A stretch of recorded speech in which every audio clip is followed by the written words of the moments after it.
Oh shit! We've all been taken out.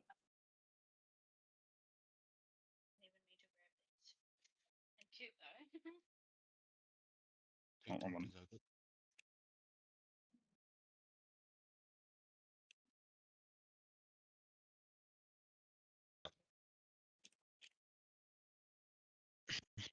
Yeah, one second.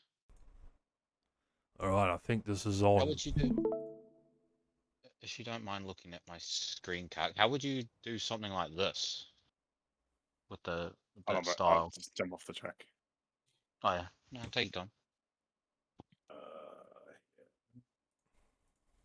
Sort of. Hold on. Because I'm trying to. Obviously, I'll do that style that you're doing. Oh no! Oh, how would I do those? So if you go replace layer, 4. Go to the exclamation mark, the first one. So go left, right, back, and then grab the eye, and use that on like anything that's like louvers and shit like that. Hit camera change,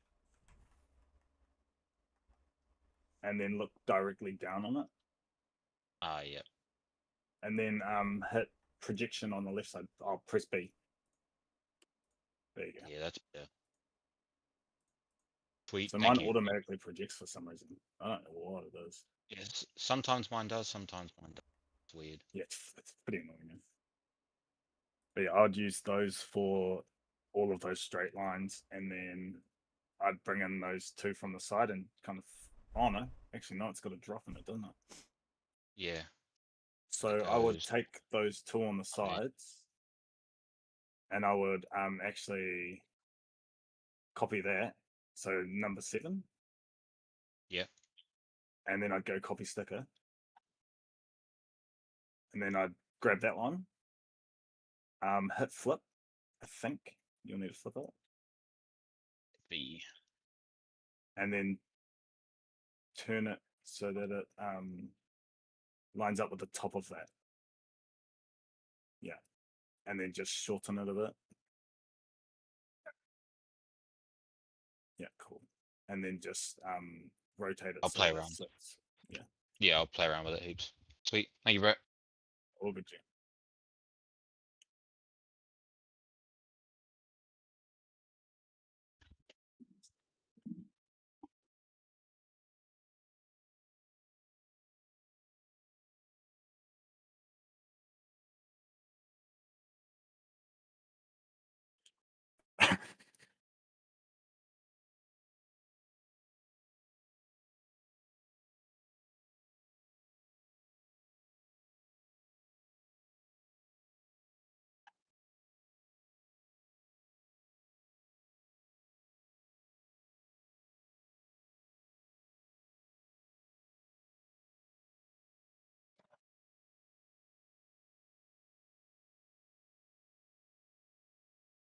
Safety, bro.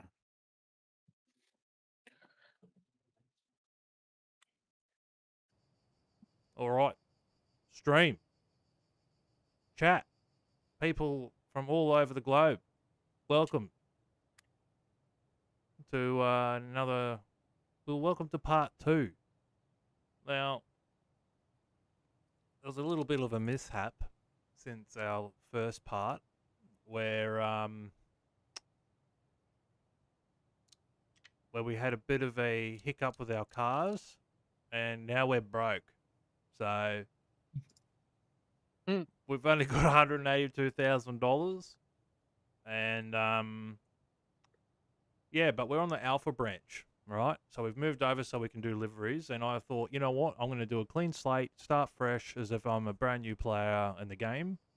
And I thought, well, part 2 can be a sort of remake of part 1 with added information. I've got a few of the boys in the chat with me. Hello, chat. Yeah, that's right. We've got a few of the guys who from all over across the globe here. We're international, all right? We're in many countries, different skin colors, different vocal cords, mate. We're multicultural here. We don't care who you are as long as you're a human. And you've got eyes and ears, or you can be blind, you can be deaf. I don't mind. I don't know how. I can't do sign language for you, so don't know how YouTube combats that. But anyways, thanks for Jordan. Thanks for coming along. And today, yeah, we're going to be taking this deep dive in. Hello, America. Woohoo. Yep, starting from scratch, mate. That's right. Taking a deep dive in. We're going to buy a new car together from the shop, which I've been waiting for the last 2 hours for, by the way, because I really want these dish wheels in a car. So we'll choose one of them if there is one. Otherwise, we'll choose a different car together. And yeah, we've been playing around with liveries, and one of our BDM team members designed this for us, which is pretty darn cool. Like, looks pretty good. I mean, this is a pretty good bloody livery here. And then another one from another team member who designed it. So we've got some pretty darn creative folks in the Discord here. And you'll see the buffed out Drift Series logo pop up in the bottom left hand corner. Discord.gg/buffed out. Jump on in. We host comps. We have a lot of fun together. We hang out and we do, yeah, we just do a lot. So sit back, relax, enjoy yourselves. There's going to be a lot of information. We're going to go into things today. I'll just give you a little quick rundown. We'll be going into telemetry. So this little graph here, we'll be diving deep into these. We'll be looking at your kilogram forces, which are these aqua numbers. Well, it's either kilogram forces or it's centimeter squared of contact patch area. I'm not too sure. I think maybe it could be forces though, measured in decanewtons maybe, or kilogram force, so kgf, on the tires themselves, which you can see the contact patches. So you can see how it's like, oh shit. You can see how the left graph here on this left tire is like a green, like sort of arch, and then it goes like a red, black, red, and then orange. This is like, black is like the maximum amount of load / pressure that is on that tire currently in that area of the contact patch on the mesh. Sorry. So yeah, we'll be diving deep into all this stuff, and tuning a car from scratch together. Let's check the store. Let's get right into it. Oh, delivering new cars. Let's go. Great fun, good laughs. Hey, Red. Oh, wait. Which one's that one? Oh, that's, yeah. G'day. How we doing? Hope we're doing fine. Of course, they don't have any dish wheels or any bloody discs. Typical. All right. So, anyone, have your, yeah, Eli's missus. That's right. If you guys want to, oh, look at all the little thingies. If you guys want to help me choose a car, we can build one. We'll buy it and build it. So give me some inspo here, boys. From the chat or in Discord. What's going on? Let's get that Supra, get that A90 Mark V. Get the A90. Jeez, that's all my money. Gotta make it work for it there, Chip. Can we get something a little cheaper? How about this Skyline? Do the 180. Oh, What about? yeah, I haven't got a 180. I haven't got a 180. Do the 180. Get the $35,000 180. Look at that. What do you reckon? Pop-up headlights? What do you reckon? Pop up and down headlights. And what do you reckon? Keep the SR or put the SR in it and fucking bop, bop, bop, bop. I reckon. Yeah, Maxwell Power SR. Yeah, put that stock back in there. Even Lexa says SR or RB? Jeez. How the hell does she know motors? Bloody hell, Eli. You got a good one there, Mate, I've been mate? teaching her well. Yeah, you're lucky, Eli. Yeah, fuck. Fucking hell, buddy. What's your secret, dude? All right, so we bought the 180, and our money's slowly dwindling. This isn't fun, but yeah. Look, first things first. You know what we do? We go into workshop, we give it a good repair, and we get the body kit straight away because that's the best part. All right, what do we want? Do we want wide body? Do we want something? Oh, look at this GR Auto thing. Jeez, I haven't seen this kit before. What the hell? What type of bloody kit is that? That's nice. Sheesh. I don't know. I'm I thinking don't like maybe. the fenders. Yeah. The fenders on the GR. It looks weird. Yeah. Yeah, the GR looks Yes. a little. Wind Teams is Yeah. pretty good. All original fake. Wind Team's very wide. Maybe we'll do Wind Team, eh? Super wide stance. Throw them tires out. Oh, Jinkai. Oh, there he is. How we going, man? Yeah, we'll do Wind Jeez. Team. We'll do Wind Team. Whoa, that's super wide. Yeah, let's do it. Let's make a wide beast, all right? So, a good note, right? And with Steam, what you can do, right? Steam has built-in notes, in case you didn't know. So create yourself a new note. When you start tuning a car for the first time, put down your ideas. So, you know, I'm going to be doing a 180 SX today.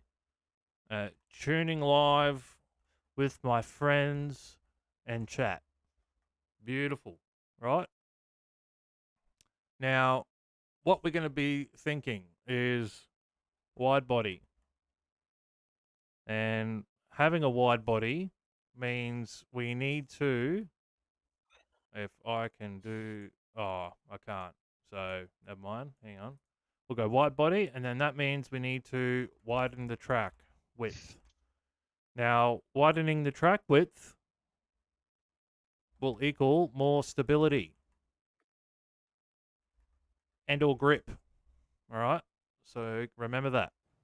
The wider your car is, the more grip you're going to have, or the more grip you can have with your tuning.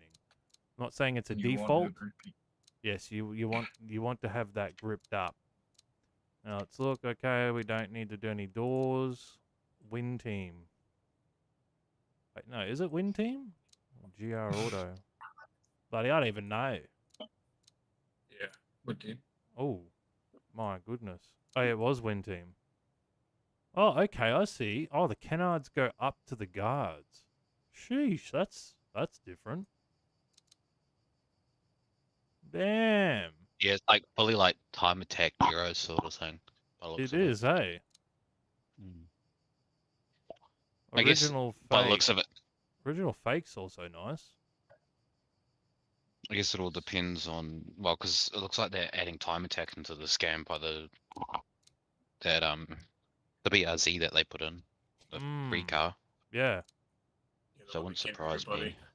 Yeah. Maybe Almost like they're trying to judge whether they do it or not. yeah. Maybe oh geez. Some of these front ends are a bit wild, boys. What do we Nah, we've got to go the Wind Team. We'll rep the Wind That Team. gonna say, check the D-Master, that fenders. Wind Team. One of those. We're gonna Check be the fenders too, because they sometimes they line up. yeah. Yeah.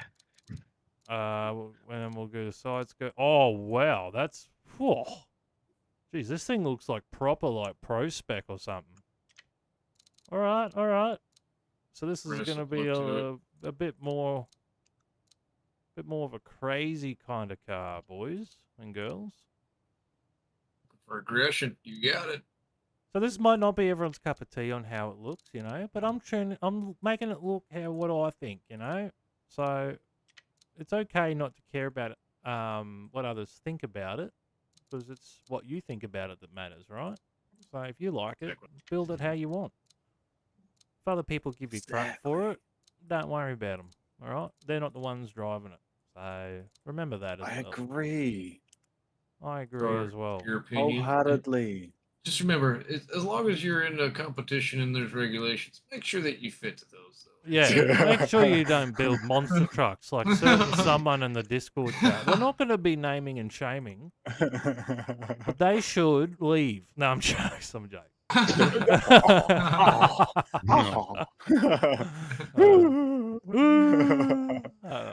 Point any Jeez, look at this fingers, thing. sign. Be like, oh, Not pointing any fingers.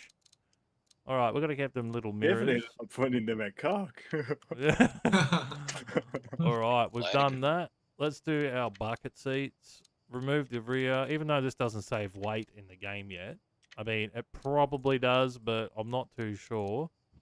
But anyway, good that it's right-hand drive because we don't like left-hand drive Japanese vehicles. It doesn't make sense and it hurts my brain. it's just dumb. Let's go to the rear lights. We keep. Oh, we gotta. Oh, do we do the roundies or do we do the?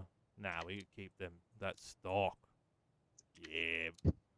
All right. Since we didn't get our dish wheels, we're gonna have to pick wheels ourselves, which is kind Very of limited selection.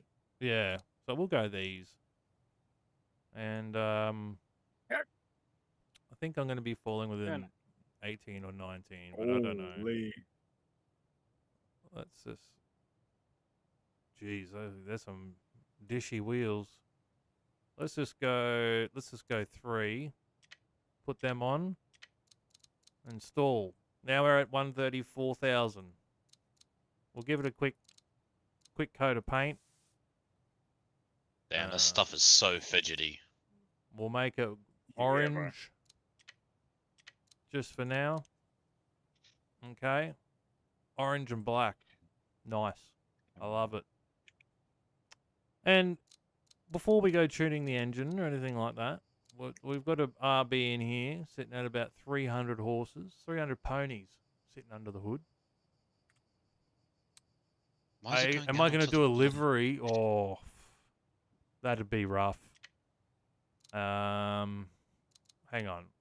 I'll quickly do a little livery.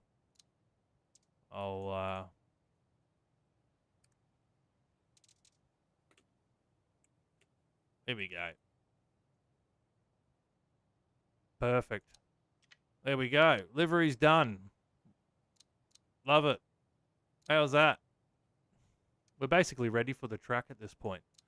Not really, but let's go. And we're going to do SR, aren't we? So we're going to install that. We're going to sell... We're going to sell the RB26. Even though we love it screaming, we're going to sell that.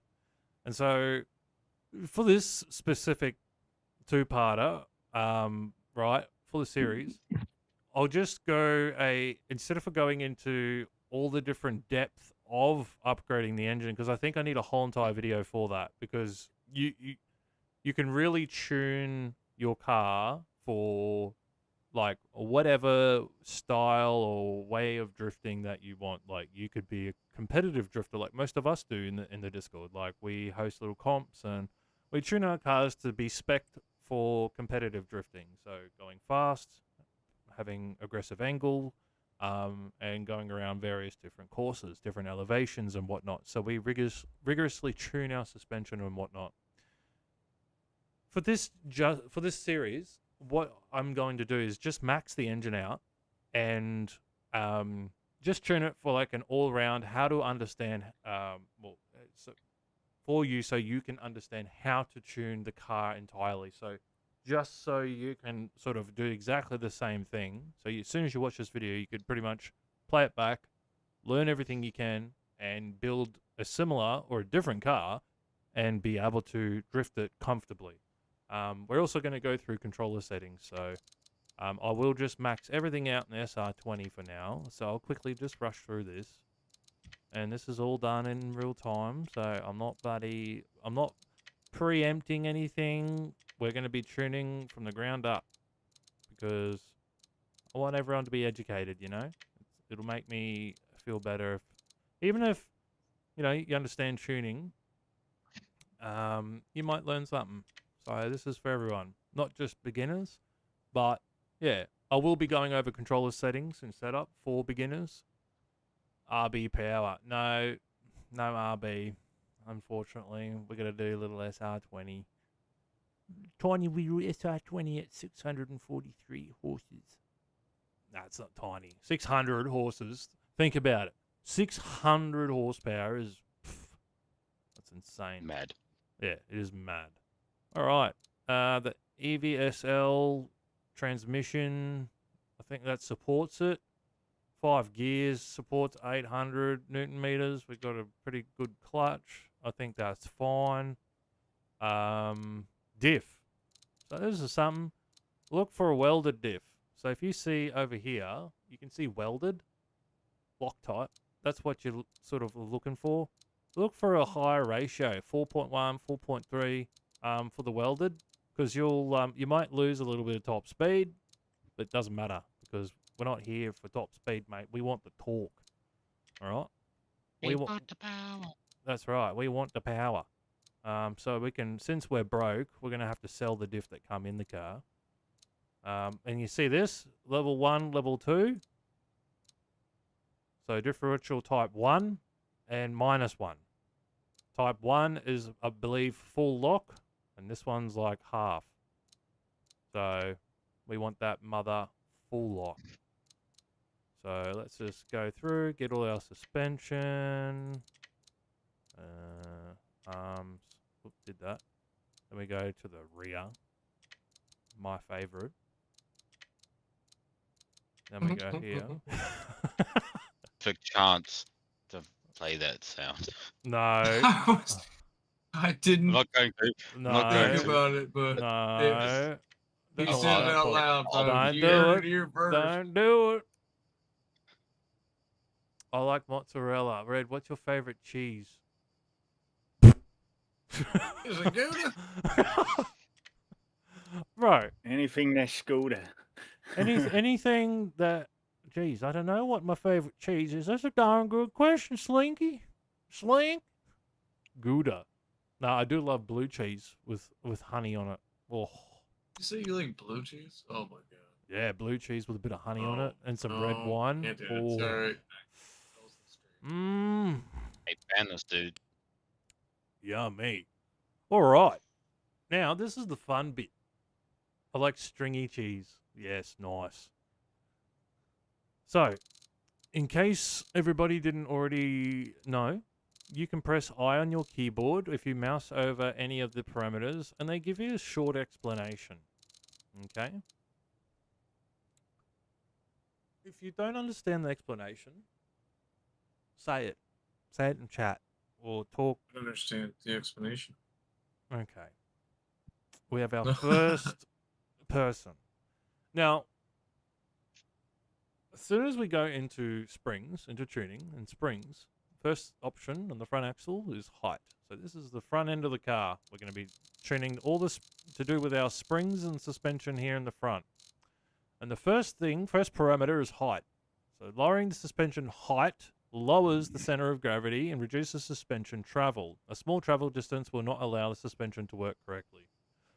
What this is saying is lowering or shortening your suspension, which is also your ride height, too much equal bad handling.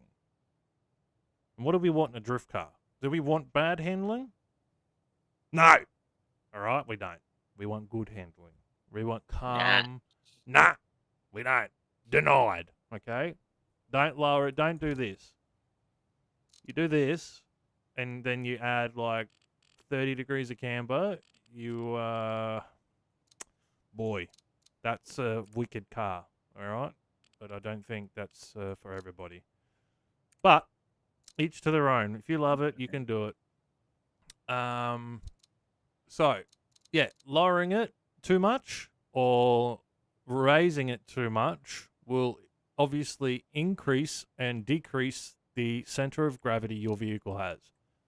This means especially with a wide car that we're going to be building here. Look at that gap we got to fill. With a car like this that we get building for like competitive drifting, we want to find the balance, and we want it to be predictable when we drive it. So, with that being said, we started at what, 230? Let's just lower it to 210 for now. Why did I select 210? I'm looking at the wheel arch. I'm looking at the distance between the top of the wheel and the wheel arch or the wheel guard. And I'm thinking to myself, I want enough travel for my wheel. All right? But we're not going to have our wheel poking out. We're going to have it tucked in a little bit. And because we're going to have a little bit of camber, it's going to be pushing up into the guard itself underneath when it's under compression. We can also see the little graph here down the bottom right. You see, clicking this little graph. When I adjust the height of the springs, have a look at what happens with the little pink lines. What do? They go a bit wonky, don't they? So just remember that for a moment, all right? When you're under load, we want to see CarX build 300 mil more, make it hot. Oh my god, no, we're not doing CarX build. I want to see the My tires. god, boy! Come I want on, it Chip, lifted get sky that thing high into the moon. like a Z71. More freedom needs a V8. Jeez. Oh my Need to goodness. see the tire and all of the tire. Oh my god. Here for the freedom and nothing but the Here freedom. for the so help me freedom. God. Okay. Now, stiffness, right? The stiffness of our suspension. We started at 6.1 kilo. The stiffer your spring is, the harder it is for your suspension to compress. So you don't want it too stiff, because if it's too stiff, your spring's not going to compress, and you're just going to feel every single bump. And a suspension's job is to absorb the bump. That's why the spring is wrapped around a shock absorber, all right, or monotube, or shock, whatever you want to call them. It's there for a reason. It's there to help absorb the impact of bumps and everything in the road. And if you are unsure on what to do for your stiffness, for example, we're going to have to do this rolling compensation on alpha now. Just give it a little save. If you're unsure on what you should do your stiffness, go into My Cars, make sure you select your car, and then go over to the right-hand side. We got a little weight distro chart, and we've got weight distribution. So 53% in the front, 47% in the rear. Power to weight, 1.8, 1159 kilo. Right? So that means we've got to move or support 1.2 ton. So 7 kilos in the front, let's say halving that mid-weight. What's half of 1100? That's like the 550. So it's going to support 550 kilo in the front, essentially. You could realistically go to like 10 kilo, and you can increase gas resistance to help with that. I like to have a little bit more of a sort of softer front end for me to absorb bumps, impacts and whatnot, but also for the grip that it provides with the contact patch of my wheels. So when you think about your stiffness of the spring, look at the weight of your car. You can also just go to like any Google search or AI, LLM, and type in like, what type of spring stiffness should I have if my car is supporting 500 kilos of front weight? And it would, and ask it to spit out the formula so that you can save that formula. You know, there's heaps of things you can do to help improve your knowledge on tuning cars. Helper spring height and rates. We're not doing a time attack or any rally driving, so this is something that I believe we don't really need. Helper springs, affects front suspension height. So the higher you have this, the higher the height will be. That's all it realistically does. Helps improve the height and yada yada yada yada yada. So it's not really that interesting. So we'll keep that at 7. No, we're not going to 300 mil slinks. All right, we're not doing it. We are not doing it. Sway bar. As the description says, increasing the sway bar stiffness reduces body roll and adds sharpness during maneuvers. Shifting the stiffness balance to the front axle increases rear wheel grip. So there are multiple effects here, okay, with the sway bar. This means that when you strengthen the sway bar, there are going to be 3 opposite effects to your car. It reduces the body roll. So it reduces the amount of work your suspension does, right? I just made my suspension a little softer than normal. So that means my suspension is still going to perform at what it should with a stiffer sway bar, because my sway bar is going to help counteract that or combat that. So that's body roll done and handled. Adds sharpness during maneuvers. So if you are wanting to really quickly transition or flick or have sharper bite with your steering, increasing your sway bar assists with that. And lastly, rear grip. Stiffening the sway bar is going to increase your rear wheel grip, because the front end is going to remain more flat and have less flex in the front of the car.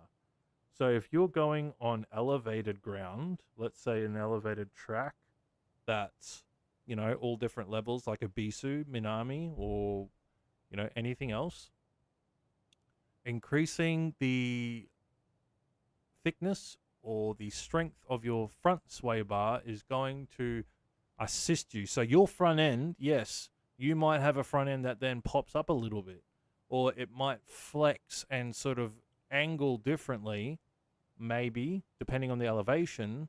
But on a flat track, you're going to have the maximum amount of grip in the front and the rear doing this.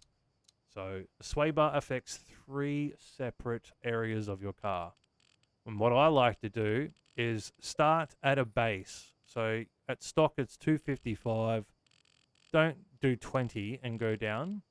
You can if you are completely unfamiliar, If you're completely unfamiliar, it's the first time tuning your car, start at 20, see how that feels driving.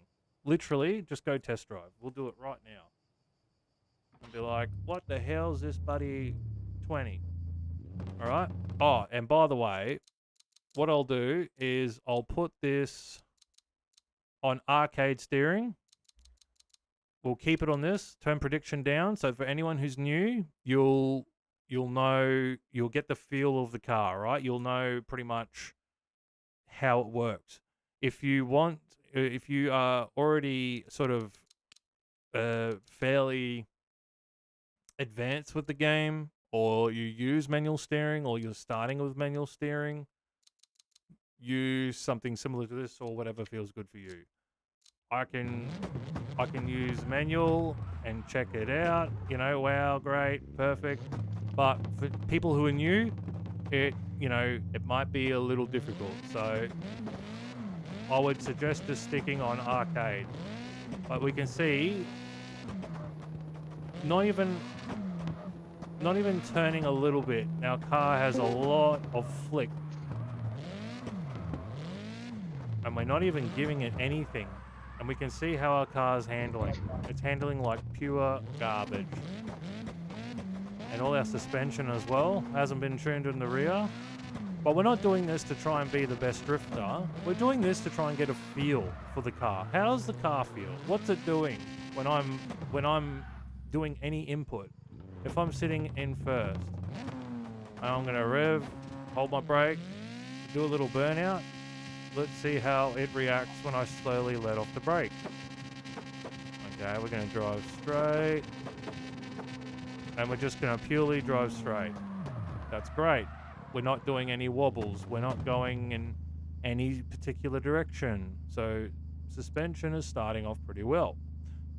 We see our numbers here, our kilograms of force on each front tire. What happens when I'm accelerating? This is the front wheels, by the way. What's happening? Oh, what's happening here? And then I'm starting to turn. What's happening with those numbers? They're increasing, right? And what's happening with that mesh? The mesh is growing to different sides of the tire. Alright? Whenever we're turning or counter steering,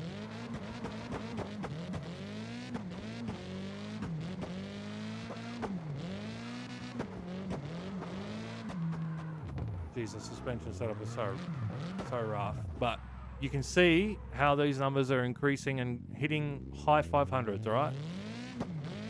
But the other wheel is substantially lower and even getting zero contact. So we can see when it hits zero and we're full lock, one wheel is pretty much lifting off the ground. And we're in a wildly 643 horsepower SR20. And we've got a very stiff rear by the looks of it. But we can see that we're getting a red contact patch on the right-hand side and the front wheels here. Black as well with that load. So this is showing us that our tire is reaching maximum grip capacity at about 40 degrees of angle, which is pretty cool. Let's check what the rear does on the telemetry. So it's remaining fairly close and consistent in terms of those numbers. We can see if we're still. One tire has significantly more contact patch than the other one, and we're on flat ground. Or maybe because our steering wheel was locked. Here we go. That looks better, doesn't it? That doesn't look just as crazy. But we've got, so we'll hold our handbrake, see if it stables. So 268 both wheels are fairly stable here. With the mesh color, aqua is like least amount of grip, black is the maximum. I'm not saying you want a completely black mesh for your contact patch. There's only going to be a certain part of your wheel or tire that's going to have a black mesh. But this is what you are looking for at reading when you are tuning to get grip out of your car. Okay? So we'll look and have a look to see what our car's doing when we're giving a little bit of juice here.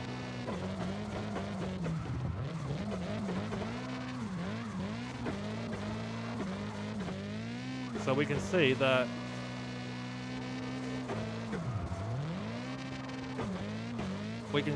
we have sort of high 300s. We've got a fair amount of, or not a fair amount, but a little bit of lean in that front end from that soft suspension. We can see the car body roll, right? So we lean to this side, we can see it lean. Go to that side, we can see it lean. This side, see what I mean? We can sort of see the camera sort of angle itself. And we can see this by also the rear tires. So you can see if I'm driving around a circle, one is 400, the other is 100. You can see that there is a lot more compression on the right-hand side. When I increase the throttle, it increases. All right, that's the weight distribution. You got to think we're still throwing around 1.1 ton here. Okay, we go, all right, that's enough. We know that front suspension feels fine. However, having a 20 kilo sway bar is probably way too much. So let's bring this down half. Let's go to 10. Bang. And then we go do our rolling compensation. We go test drive.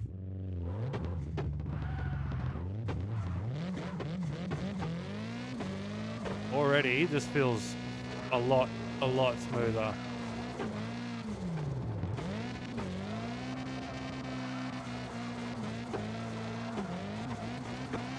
So just by halving, that's front sway bar we can already feel. I don't know if you can see it, but you can probably see in the telemetry. My rear tires have a lot more grip in terms of the numbers that they're hitting, and they're both more consistent.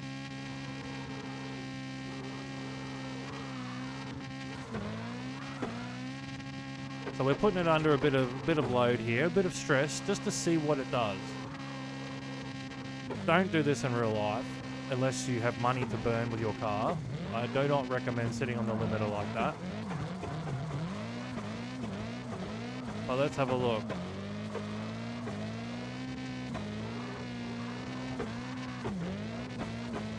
So you can see how this thing is handling.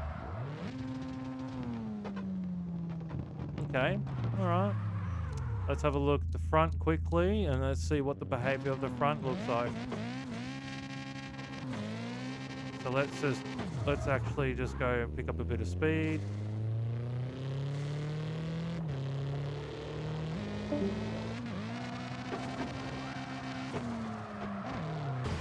Okay, so we've seen what the front just did. Let's do it again. Ready?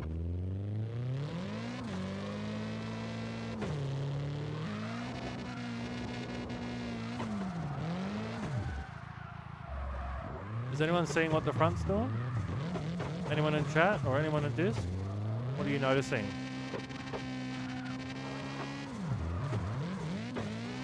We're pretty bad. What were you up there? Flat. What are you noticing? Anything? Three-wheeler. Yes, So apart from occasionally three-wheeler. that gauge turns to 0. Yeah, yeah. But have a look at the actual mesh. Do you see how when it's changing, the mesh itself is like almost like a worm sliding across the ground. It's not sort of jaggedy and like shaking all over the place. That's showing our rear wheel, the rubber contacting the road, is having a like a smooth contact with the road. That means it's not fighting against the road, and we're heading in the right direction in terms of grip. So you can see if I go left, you see how it sort of shrinks and then expands, shrinks, expands for both? And they're not jaggedy, they're not sharp, they all look like little worms almost going from left and right hand side of my front wheels. You see them? See how they're doing that? How they're sort of going whoop, whoop to the other side? And what else do you see? The color. If I go out and I go to camera 2, look at the color difference. So we've got red around most of that contact patch. Orange, yellow, red, and black. We're heading in a very good direction in terms of grip. So that's a confirmation for us. We go, okay, let's just leave it at 10 for now. We can come back and refine it later. We don't need to bloody sit here for 10 hours looking at a damn sway bar, all right? We got to widen the track. We got to throw heaps of shit in this, all right? So let's get to it. Now, we all know what we did for the front axle. We just got to repeat it for the for the rear, all right? So let's just drop it like it's hot, all right? Now, I sometimes like to drop my rear a little bit lower than the front. In Japan, this is called Kanzai, I think. Kanzai style cars, which are basically like drift missiles, and the rear is always lower than the front. There's like no mesh when you turn. Yeah, so sometimes when you're like on your inner wheel will display nothing when there's zero contact. There should be a big 0 in the aqua number. And that, yeah, normally means that, hey, that front wheel is bloody reaching for the heavens. So what we'll do for this, I think I will lower my height of the springs to 200 mil because we haven't done our tires and we haven't done any of our other suspension geometry. Mayhan style is the best though. Yeah, I mean, still, yeah, man. Any any style is the best, honestly. If you can get a drift car and No, you're I out agree, there bro. having Sure. fun, that's what matters. You know, everyone will have a preference, and as long as they have fun with that preference, that's what I believe is the best. But yes, I agree, man. Every style has its perks and does look pretty darn cool. Stiffness.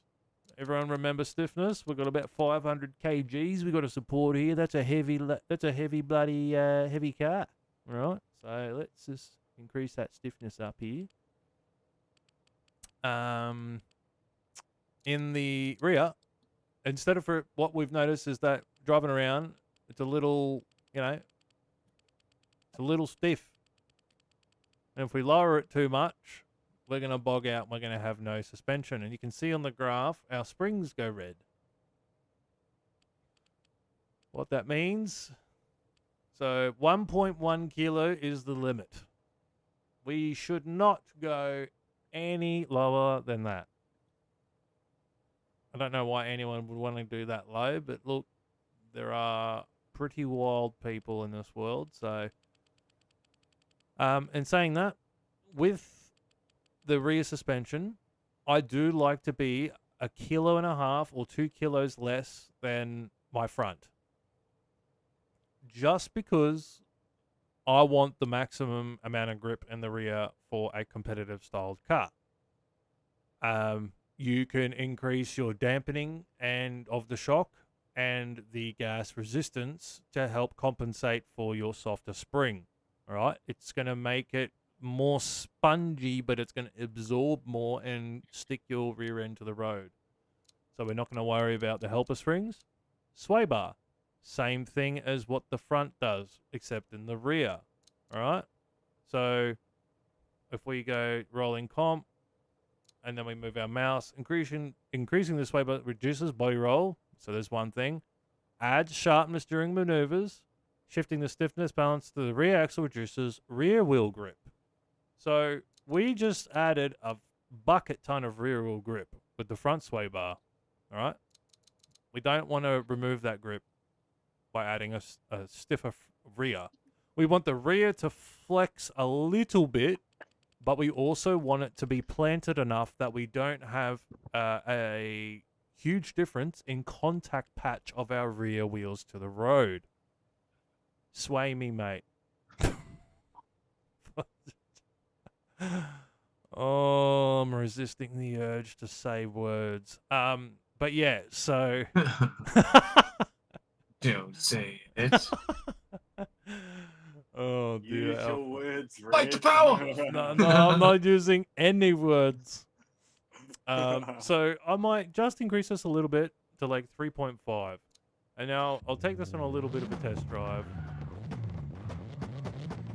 Oh shit, I've been doing this in bloody manual settings. So, I should just leave it in manual. So, for those of you who are going to have arcade assist, it's going to be a lot easier for you to be doing like your driving, right? You're not going to be on your steering as much, and you're going to be turning into corners rather than counter steering, okay? It's almost like having a gyro with an RC car. It automatically counter steer for you.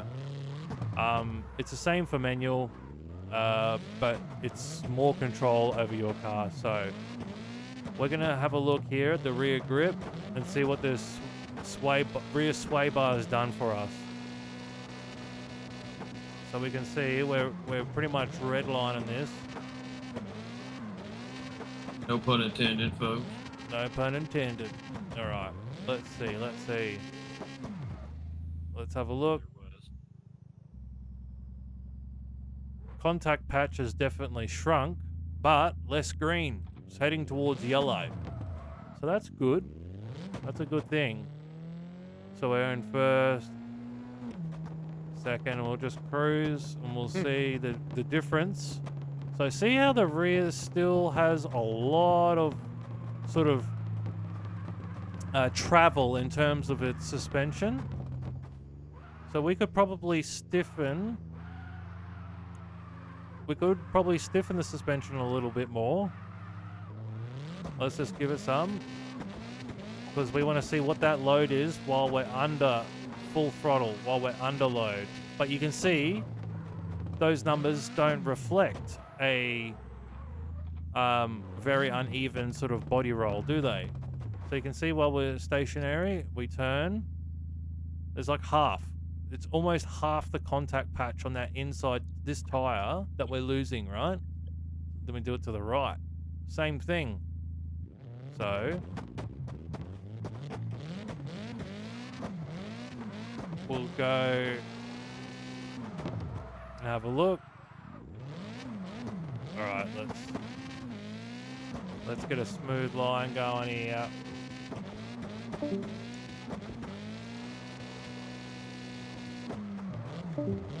So it really does. There's a huge difference between being under load while you're sideways and while you're stationary. You see that? It's almost more than half a difference. So that's good. We want to keep this for now. We haven't tuned any other settings yet. So we'll do another roll comp. And now we're going to be moving on to dampers. So front axle, bump. All right. The bump speed of the suspension when transferring weight during turns, during braking, or when accelerating. So these are 1, 2, and 3 different effects for this one setting. This is what tuning is crazy. Like, you think you're just going to do one thing and it's going to affect your car in multiple ways. So increasing or decreasing, what do we do with the bump? The higher the value, the more stable the car is. So that's a good tip. But values that are too high can slow down the functioning of the suspension too much. Again, when you're testing something out, you don't need to put it up super duper high. These are pretty high values.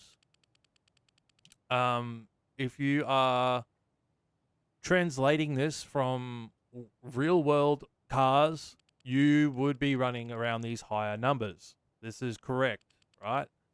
I do know that the developers have used the exact chassis lengths and track widths of all their chassis in-game. So they've transferred that in. So it kind of makes sense if you go, oh, well, I run, 10,000 buddy bump or 8,000 bump in my S13 or my 180, but it doesn't feel the same, in the game. Well, game physics are going to be a lot different. So you need to compensate. You need to adjust based on what the game physics are, because it's not like real world physics, okay? So just a little handy tip there. So, bump. What are we going to do with the bump? So we know that it affects the speed of our monoshock, our tube, the thing in the front here that our suspension is wrapped around. You can also see the graph to the bottom right. If I increase this all the way, what does that yellow line do? It increases the dampener force. We're increasing the amount of Newton meters our damper pretty much reacts at, or how quickly it's going to be reacting. And then you can see the velocity and the damper way on the other axis. The way we're setting up this comp car specifically, we're going to be looking at a little bit spongy, sort of not too spongy of a front end. We do have that softer spring, so we don't want to have too soft a bump. So let's start at 7,000. Our rebound. The rebound speed of the suspension when transferring weight during turns, braking, or accelerating. Same thing as the bump. The bump is your speed at which it compresses, and rebound is the entire movement. So it's when it's a full rebound of the suspension. So as it's compressed and then comes back up. Is that rebound going to be quick, like straight away? So the best way to describe it is like, the boot lids or the boots of your car, where you lift up and it goes and those gas tubes sort of exert their gas and it sort of holds itself up, that's rebound, right? In those little gas cylinder things on the arms, the struts. I can't even think of the name of it now. Anyway, it's exactly the same principle as what I'm saying. They would have a very soft rebound or a very soft rate at which they rebound, and the amount of torque they have inside would be like probably 30 Newton meters or something, because they're not made to sit there during load. 500 kilos sitting on top of them, right? So let's bring this, let's just eyeball and bring this to 10 flat just to see how it behaves. Because again, tuning is about adjusting and seeing what works for the way you drive, okay? There are going to be people drive differently across all over the world. We're going to be increasing the rebound elixir. So we'll start at 10. We want a sort of snappier rebound on our front because we've got a softer spring rate to compensate. So instead of for the spring just being super stiff and not absorbing, we've got our bump that's a little lower. So it's going to absorb it a little less quickly, but the rebound, as soon as it's compressed or absorbed that bump, it's going to go and snap back. So if you look at, for example, Formula Drift or Drift Master cars, see when they change gears or they're getting ready for a transition down the track, look at their front suspension and look at the way it behaves. They have high rebound because their suspension is going like beep, beep, beep in the front. You can see the front doing, like kind of bouncing and snapping. Holy shit, we got 18 bloody concurrent viewers. That's insane. My goodness, this is going to be Morning, brother. a good giveaway. Woof. Look at that, you're bloody growing red. Oh, I'm basically famous at this point. Fast bump. This is famous. Please sign my tits. I'm basically Mr. Beast. I'm loving the stream, bro. It's fucking good. Oh, thanks, man. I appreciate it. Yeah, so what do you think fast bump's gonna be? Come on, chat. Come on, boys in Discord. Come on. Super fast. What's fast bump gonna So be? you can go over a speed bump faster. I got like I zoned out. I was so focused on my livery. Fast compression. Yeah, it's pretty much like the speed of which bump is. So how fast is the bumps? Spring back. Yeah, pretty much. Same with the rebound is pretty much similar. Your after compression, and then bump is at the speed of how quick the suspension reacts with faster or smaller bumps, essentially. So it's like, I'm not Mr. Beast in secret. 21 concurrent viewers. What the? Nah, there's something going on here. What are you blokes all doing? 21? Fuck me. I feel like I've got What's like nine the eyes plus of the 10? world on me or something. Jesus. Well, thank you Gonna everyone stop for me from joining. people. Look, I'm losing my train of thought. I'm excited, Mr. Beast. No, bro, not Mr. Beast. Come on. I'd probably give more, but anyway, comparison's a thief of joy. Back to tuning our drift car because that's what this bloody stream is about. All right. We've been drifting and having fun, folks. We're about drifting and we drift. Okay, so fast bump. Fast bump, fast rebound. Exactly the same as pretty much bump and rebound, except for smaller. Like, you will often see these values be less than bump and rebound. So, if you are unsure, and this is the first time you're tuning, set your rebound to a higher value, and then set fast bump and fast rebound to the same values. Bump and grind, yeah. That's exactly right. Little bit of bump and grind. That's right. That reminds me of that song that, what is that, Pretty Ricky? song. What's that Pretty Ricky Pretty, song? pretty Ricky. Yeah. Baby, grind on me. Oh, Pony. Yeah. Relax your mind and take your time with me. Yeah, That's that's right. Pony. Yeah. We're about to drift this 180. That's right. All right, now we're going to learn gas resistance. All right? Bit of gas. This ain't smelly gas, by the way. This is gas you can sniff, but I don't recommend you do it. But gas resistance in the strut. Go up better in the fart of church. Yep, that's right. So springs, right? A little bit soft here in the front. 7 kilo, remember? 10 kilo sway bar. Our bump, 7,000. Adjust gas pressure in the front shock absorber, increasing suspension stiffness. So because we have a softer spring, we go, let's start with some stiffer gas resistance. We don't want it too much. We don't want it to have too much gas resistance. No, America, no. Oh, dear. Yeah, we don't want it to have too much gas resistance because then our tube will be filled with too much gas and it's not going to absorb anything. It's not going to rebound. It's just going to be this stiff, huge tube that slowly compresses and then eventually decompresses or doesn't compress at all. So our stock is 32.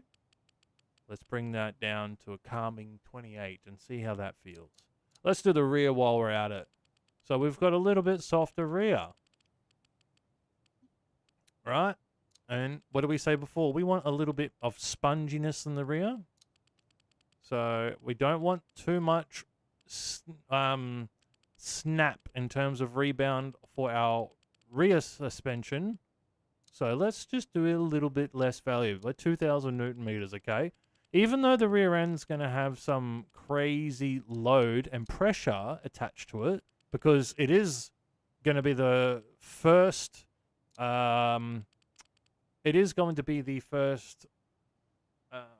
first thing that takes load when we accelerate. Do something to my, oh God. I should have put quotes now. It sounds like I just asked. Yeah, Slinky, mate, you done yourself a mischief there, mate. So let's have a look here, right? You hit it here first, guys. Did anyone remember the values? 268, 260. Distracted. So they were roughly 268, stable. And now our tires are searching, or like being stationary. If I'm off handbrake, look at what the values are. They've increased.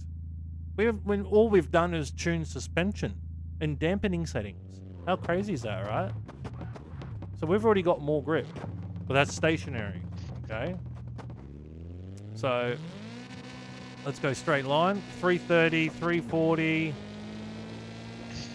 and we can see the warp of that tire. So we can see that tire, or not warp, sorry. We can see that warp of the mesh. Let's just give it some.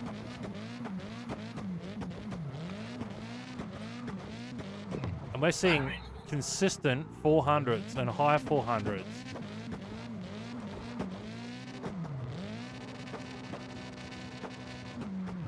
And that's without angle. So let's see if we can let's see if we can 40. Let's 40 degree.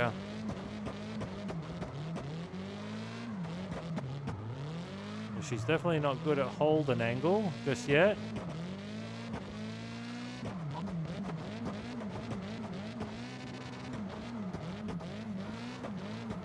Does want to whip back, but we can see more consistent and higher numbers there, which is what we want. And we're only doing our buddy front suspension so far, this is wild. All right. So if you're, for example, on arcade like, I'll show you something. So you're steering in with your, so holding angle like this, for example, you're steering in to see your consistent numbers, and you're just holding the stick still and flatlining it. pretty much, to see and maintain angle. So I want to look at 45 and third. So you can look at those numbers, see how consistent they are to get the idea, right? So we're going to go back to manual.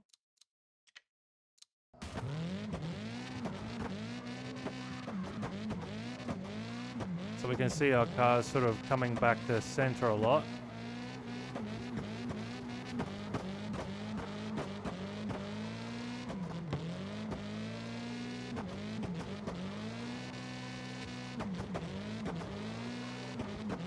Hey, Red, I just want to say that this is awesome, man. You are doing a great job. Thank you. Very inspirational.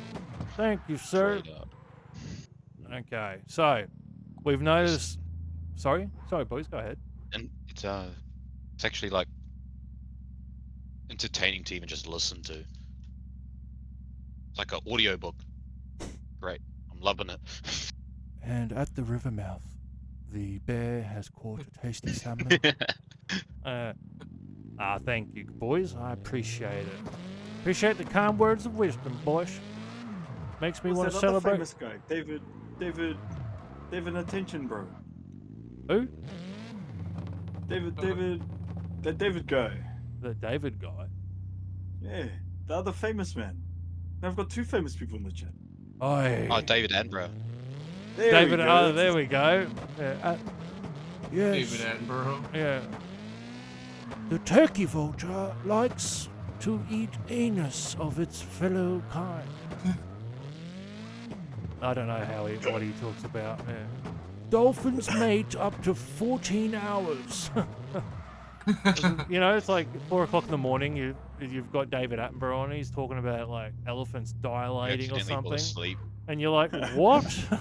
Completely out of the Another thing. Another thing. Have a look at the rear tires, right? Look at. We can see the obviously contact patch, right, of the rear tires and where that contact patch is. Now have a look at the little. So if you can see my mouse, have a look here at the little chart of the car, the front and rear tire, front and rear tire temps. The red bars are obviously representing what's wearing on your tire the most. Right? So we can see that the rear tires are wearing a lot more than the outside. This is bad no-no in drifting. But it also means we have huge camber or some suspension setup problems, which we're getting to. But one thing, we've done our rebound, right? Look, let's have a look at the car. What happens when we brake? Did that look spongy? Does this look spongy when you're braking and accelerating here? So we'll go first.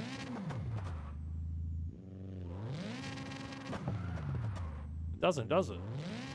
So this is the balance of finding a good tune and basically building the car to how you drive it. So I'm obviously going to be driving this car a lot differently than other people. So I'm going to be tuning it to how I drive.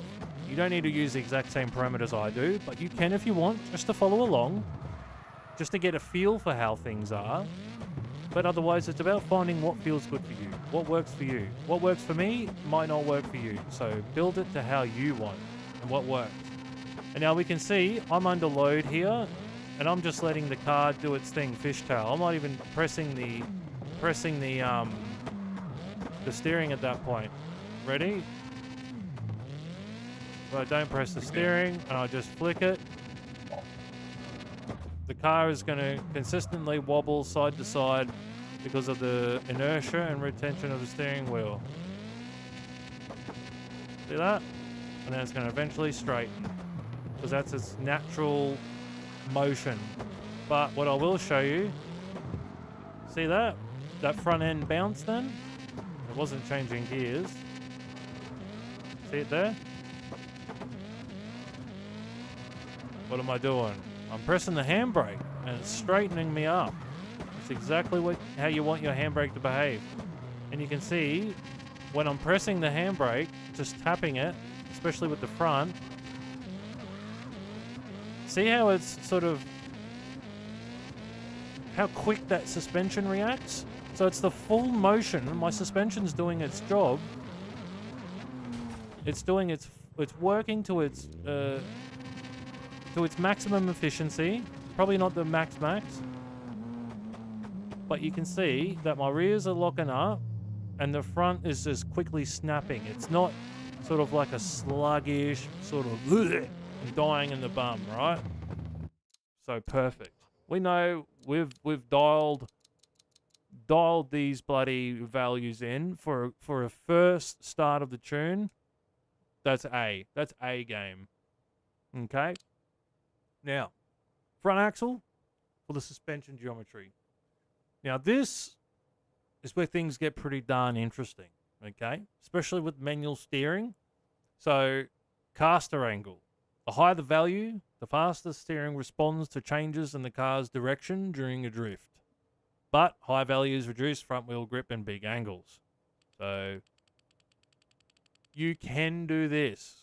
Big Kanzai or Mahan style cars, you know, high caster, high kingpin, max angle, huge camber, lowered rear, just aggressive as hell. All right. Can do that. That's up to you. It's about finding the way you drive. So these values are obviously going to be for the way I drive. Okay? So if anyone tells you that's wrong, don't do that. Don't listen. Drive with it, mate. If it is wrong, you'll change it because it won't feel good for you. Drive. If you're drifting, you know, the whole thing about drifting is being sideways and controlling an out of control vehicle. You need it to be predictable. That's what drifting is. Drifting isn't about being told that, oh fuck, you need to run this many caster angle, this much grip and this much steering. No. If you're broke, steal the damn car. No, I'm joking. Don't do that. Okay, I'm not endorsing anybody to go do that. But if you're broke, save up for something cheap. Cheap as chips. Some rear-wheel drive shitbox. Doesn't, you know, you don't need to know nothing about it. As long as it's rear-wheel drive and got over 100 horsepower, you'll be able to drift it.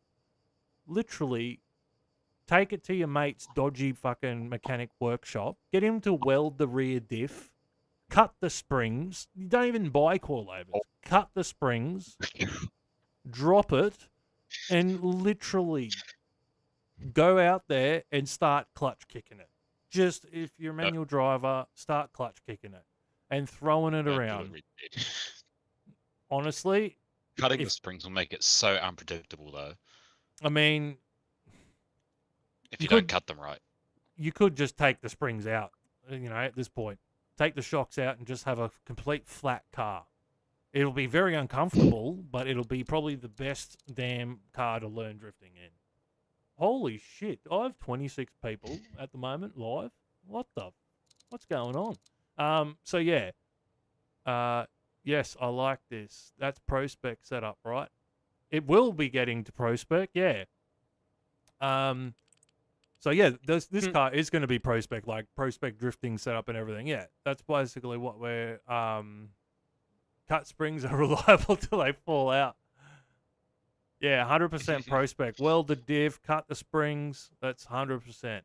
But yeah, if you don't have enough to go out and buy, like spend 10 grand or 5 grand on a car, find something cheap. Literally, you could go to people, go to farms, because barnyard finds are a thing. People have old cars sitting in the barns, and it's like a BMW E90 or so, E30 that hasn't been driven in years, and they just left it there with a sheet over it. And then you pull it out, you wash it, and you're like, shit, the engine bay is brand new. It's got 100,000 Ks on it. Literally just weld the diff in it. Get something. You'll find a mechanical workshop. Pay him $100. Be like, I want to drift this. It's cost me nothing. Can you weld a diff? Because you want your diff to be locked and both wheels to rotate at the same speed when you accelerate and decelerate. And that's going to help you drift, especially on low horsepower. So get out there and learn. Like, there is no right or wrong way. There is only the way. That's it. Okay? Just like tuning. There's no right or wrong way to tuning. It's figuring out what works. Understanding the car. Making it predictable. So, yeah. Anyway, caster. Pretty much, the higher this value is, the less front wheel grip you have at larger angles. Okay? And because this is going to be pro spec, we want max angle, right? We want aggressive, fast, hard, deep, long, sweaty, sensual. That was going down a weird path, but yes, we want crazy drift, all right? So, Oh, boy. no, we want that that aggressive predictability. We want to make sure we understand. Do you know the way? Yes. Flip. Oh, my brother. Yeah. So, we're gonna keep this. I think stock. What was stock? 5 or something? Yeah, 5 degrees. We'll boost this up to 7. We'll keep it at 7. This caster also is how much. So, just so you guys can see a difference, I'll put it up to 10. Actually, we'll keep it at 5. All right. We'll go to rolling comp. We'll go test drive, and I'll show you how quickly the car returns to center, right? So off the throttle. See how quick that is? So it's not too quick. About the wheel there returning to center.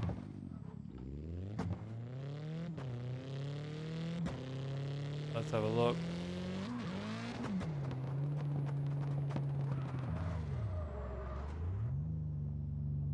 So it's not too bad. Then we go, and let's put this on 10. Just so I can show you the difference. Oh, no, not back.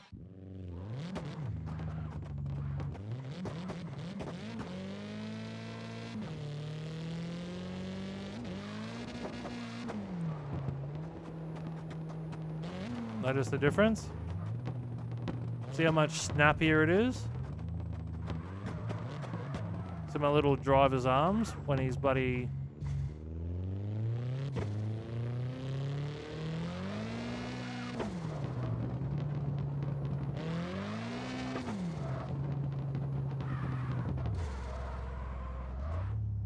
So he's basically wanting to bring the car back to straight, back to neutral. See him? You see how much it snaps back? So if I'm going like this and I go like that, see the car snapping back?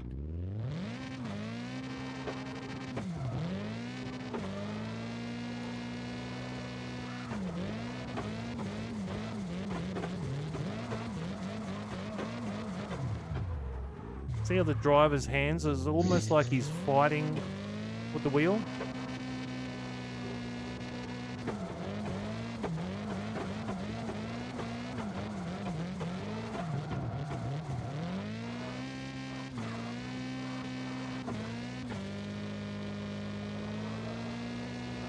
And this is starting to feel like a nice car.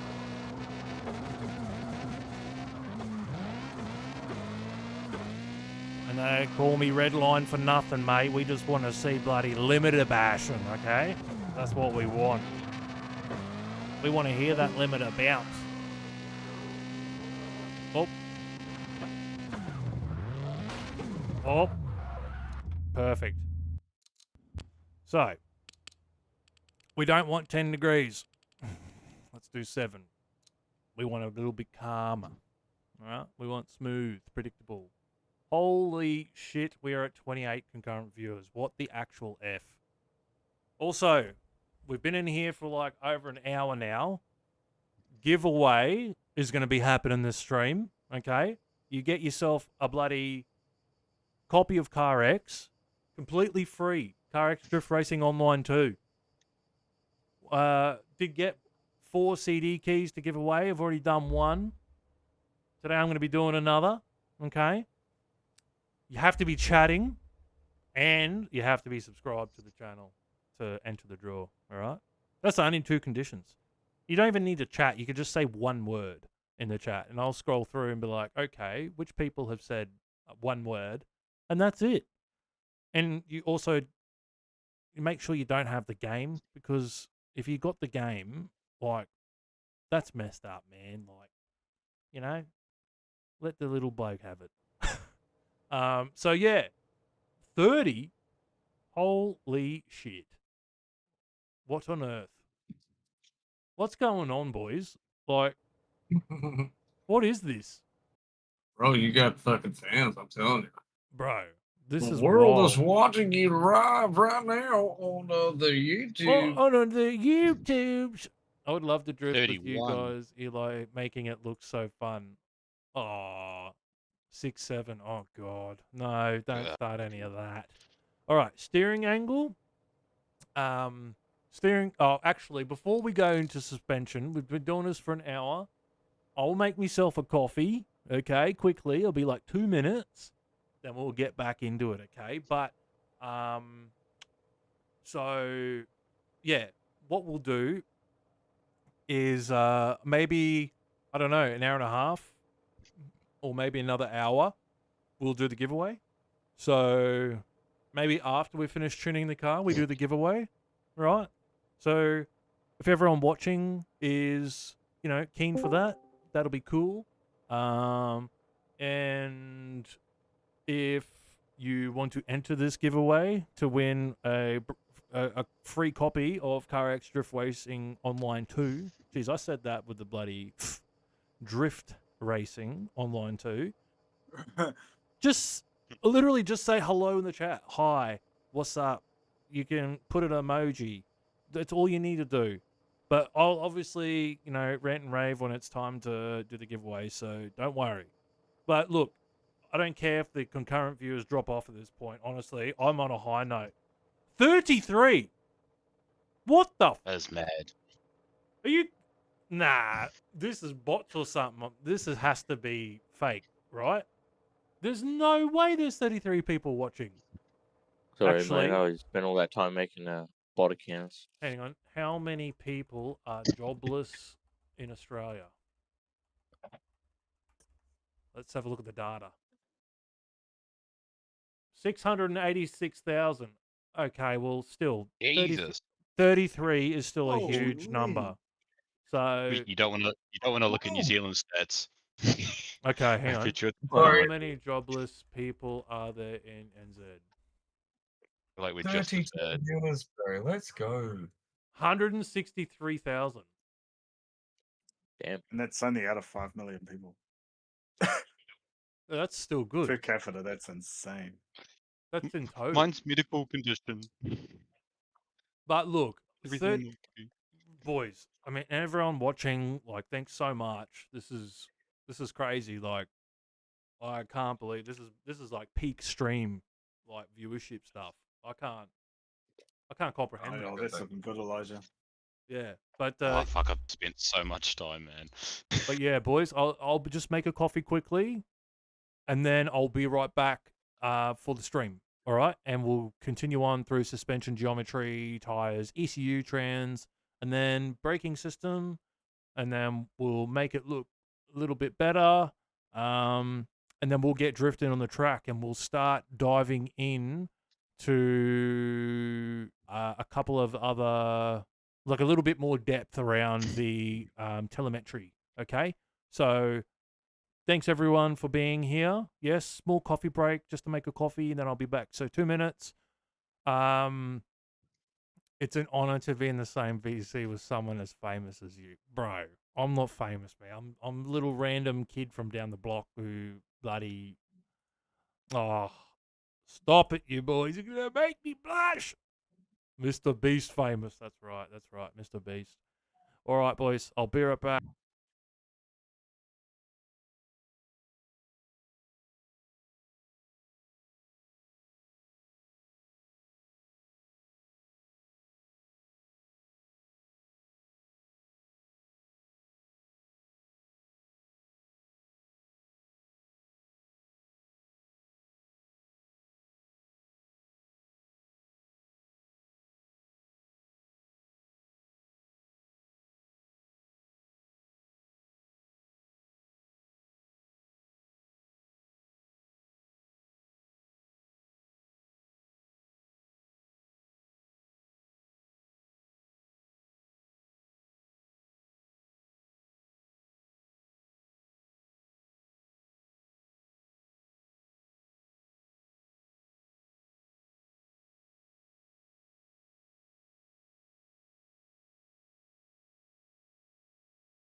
Alrighty, we're back. We've got a coffee. We've got caffeine.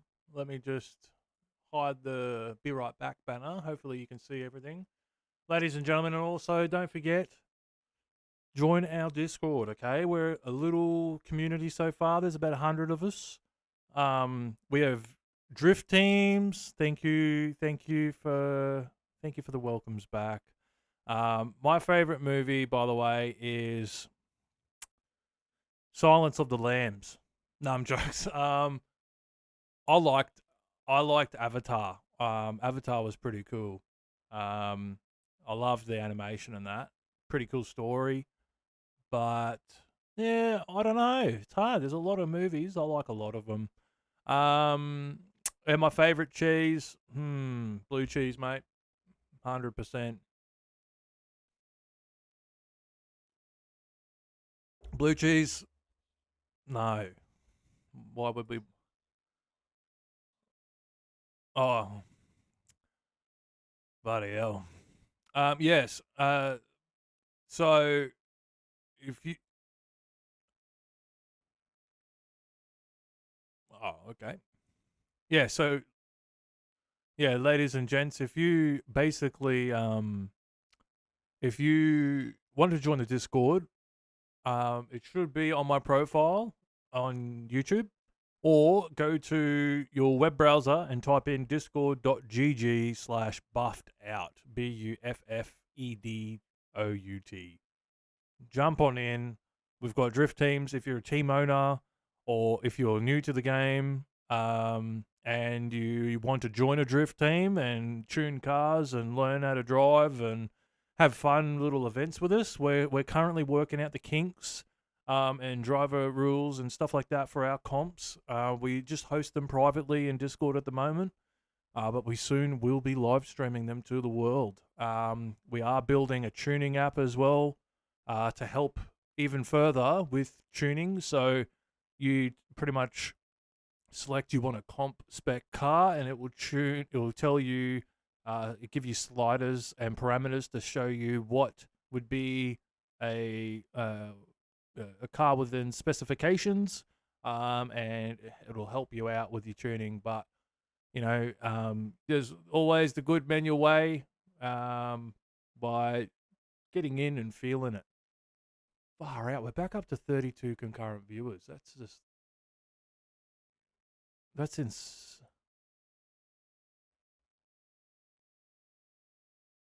Oh yeah. Oh sweet.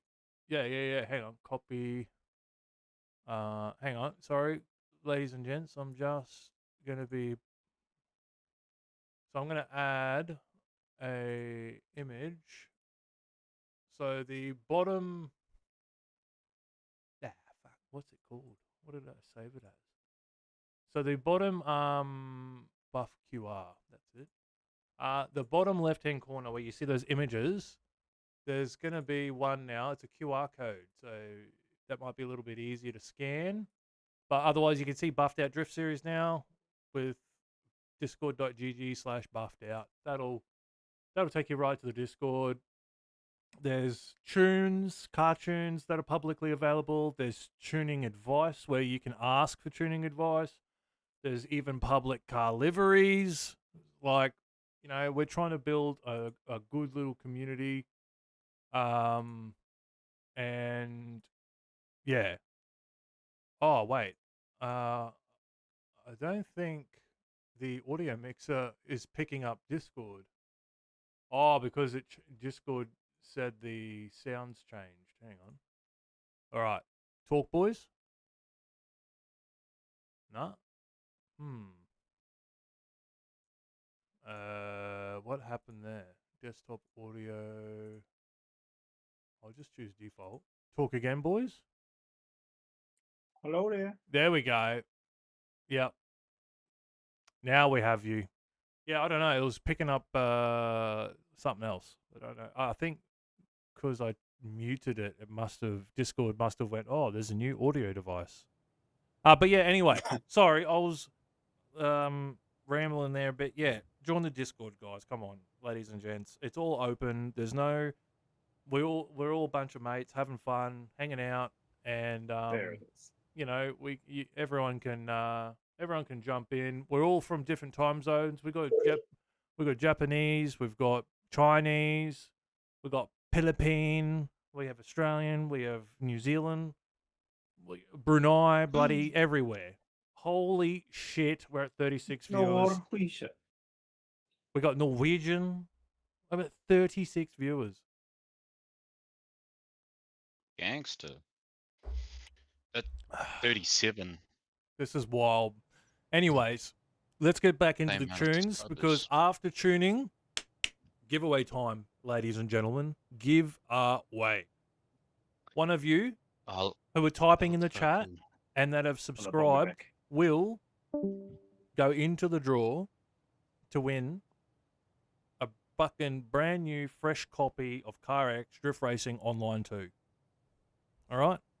So if you haven't already, subscribe and just say something in the chat because that's where I'm going to get the names from, and I'm going to put up on the stream a big wheel and spin the wheel in front of everyone, and whoever it lands on, that's whoever wins. Nice and fair, all streamed, all live, all real time, and nothing fancy about it. Just that's all there is to it. So if I'm just opening up Discord stuff now, sorry.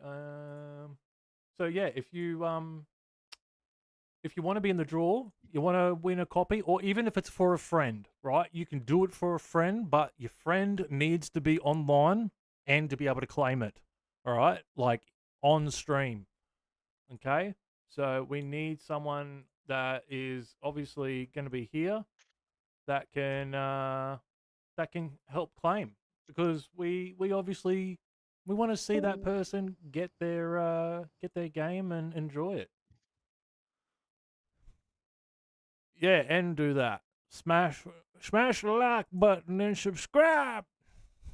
I've got to get used to doing all that. But I can't believe this. This is 37 people. I never thought that I'd be even streaming to 10 people today, you know? Anyway, back into it. Let's get back into the tuning. This is why we're here. We're here to build a drift car. Let's do it. All right. We were just going over caster angle, right? Where the higher the value, faster your steering responds to changes in the car's direction during a drift. So pretty much returning to center and being very snappy. We don't want it to be too snappy, so we don't want a value of 10, which we were looking at. We want a good mid-range value. Now, there is no set in stone best value or anything like that. Tune for how you want to drive. So I'm going to leave mine at 7 and adjust accordingly later on. Camber. Well, look, sorry, I skipped over steering angle because, well, in drifting, you want the most amount of steering angle. Plain and simple. It allows for bigger angle while you're sideways, while you're at speed or low speed, doesn't matter, but you want a high steering angle value. You do see the little tip there. For high values, increasing the Ackerman angle is recommended. So if you have a high steering angle, increasing your Ackerman will help. If you don't know what Ackerman is, do not worry. Okay? It'll all be explained in the upcoming sensual, sensational tuning therapy session what we all are booked in for.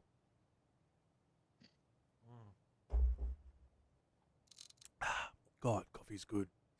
So, you can also see, if I move my mouse over steering angle, see the graph to the bottom right? See what those numbers are reading? So before, my front was sitting at 270, 280 maybe. Now, the contact patch of my front wheels, just from doing springs, dampers, and caster, are now at pretty much 300, 298, 299, 300. 297 now, apparently.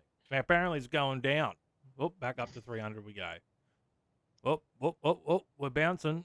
We don't know what number we're on, but that's okay. So that's just showing you this is pretty much phenomenal contact patch and camber.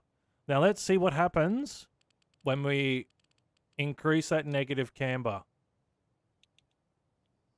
You see what happened to our contact patch? So let's put them in the light where we can see. right? See that contact patch? Now let's see positive. You see the difference?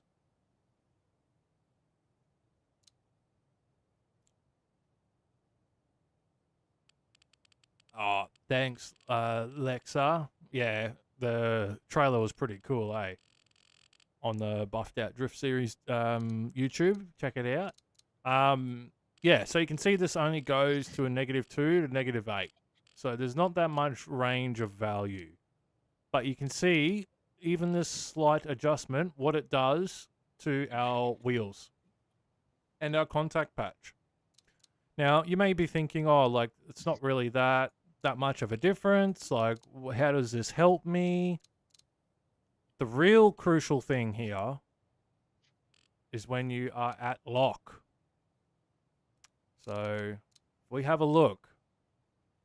Look at what those camber readings are. See the front here?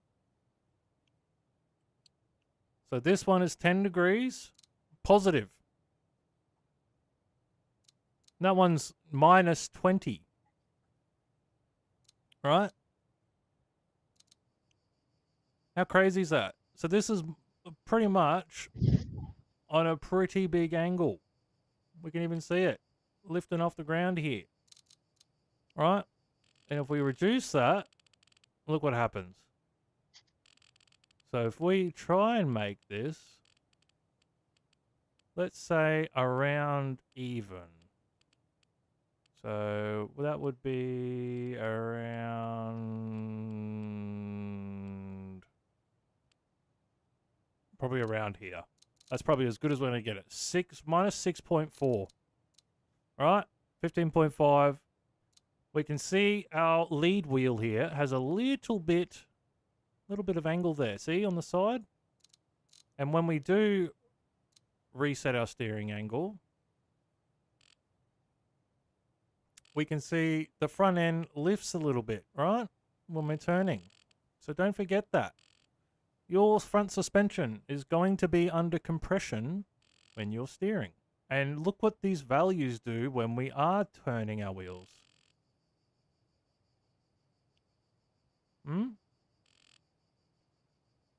So this isn't too good of a setup here. You can see how it's sort of like a sad face. We don't want a sad face, right? We want a happy face. So if I can I draw on this? No, that's all right. Anyways, just imagine two little eyeballs up here somewhere. So we're just going to reset that steering angle, clear the graph. We're not done yet. We're just going to do a rolling comp to save these values. Now that we are both 6.4 degrees in camber, we can also see the graph down the bottom right while we're still on the camber, this one here. And we can see our little pink line, and that's pretty much where the contact patch is going to be. And if we look, that's correct. Okay, let's see, we can see that. Yep. So no funny business is happening. All right. And yeah, negative camber essentially helps that contact patch while you're full lock, while you're steering, right?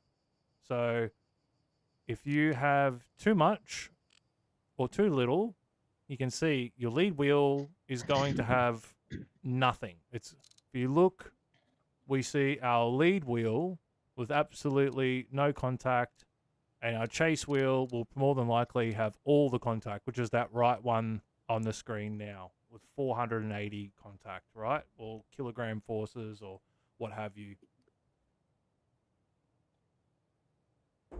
So we don't want that. That's bad juju, and we don't want bad juju in drifting. We want good juju. So, fuck, where was our camber? Was it 6.3? It was something around there, wasn't it? 6.3 or 6.2? Yeah, 6.3, I think. So, you can see how this wheel, though, with that camber setting, is still, it's got a little bit less of a contact patch, right? That's all good, because what we're going to be doing is we're going to be fixing it. So don't worry. Right now, hopefully I explained camber. Sorry, I got a bit lost there going on contact patch stuff. But yes, camber helps with the flattening the contact patch while you're full lock going sideways and having your front wheels under load. Increasing it enhances tire grip in big angles and reduces it in smaller. So if you're doing smaller angles, you're not going to have as much contact. So this is where you'll see street cars or lower horsepower cars. They won't run -8 or anything like that. They'll be running either -6, 5, 4, 3, 2, all the way down to sometimes 0 camber. Yes, holy crap, 39 viewers. Wild, ladies and gents. This is insane. This is insane. Oh, coffee is good. We're just going to do a rolling comp now. So yeah, low horsepower builds, you can run lower camber. Higher horsepower builds, you run higher camber. Pro spec, comp spec classes, you will look at running anywhere from 5 to 8. Sometimes you might see them, depending on the track, run higher camber, and that's generally due to the inclination and like the elevation of the track itself. Wheelbase. This changes the width of your car. All right. So the width of your car. Well, the width of your wheelbase. How wide your wheels are on your car, or your axles and everything, right? So increasing this is going to make the car more planted, more stable, more steady, and more grip, essentially. But you can see here in the hint, if the rear track is narrower than the front, the car will tend to oversteer and be more prone to sliding into bigger angles. If the rear track is wider than the front, the car will tend to understeer. All right? So if you don't know the difference between understeer or oversteer is when the car is spinning in towards the corner you're trying to drift around, and understeer is spinning out. So it's like it's just driving straight, essentially. You're not getting any grip, and you're just understeering. Or yeah, that's pretty much how I remember it. And I'm retarded, so if I can remember it, everyone else can. Right, so you might be thinking, oh, well, what's a good value? Well, if you're looking at this sexy liveried up beast, we're maxing it, all right? We want poke. We want it to look gangster. That's what we want. Even spaces, all right? Boom. No, I'm joking. We don't want that.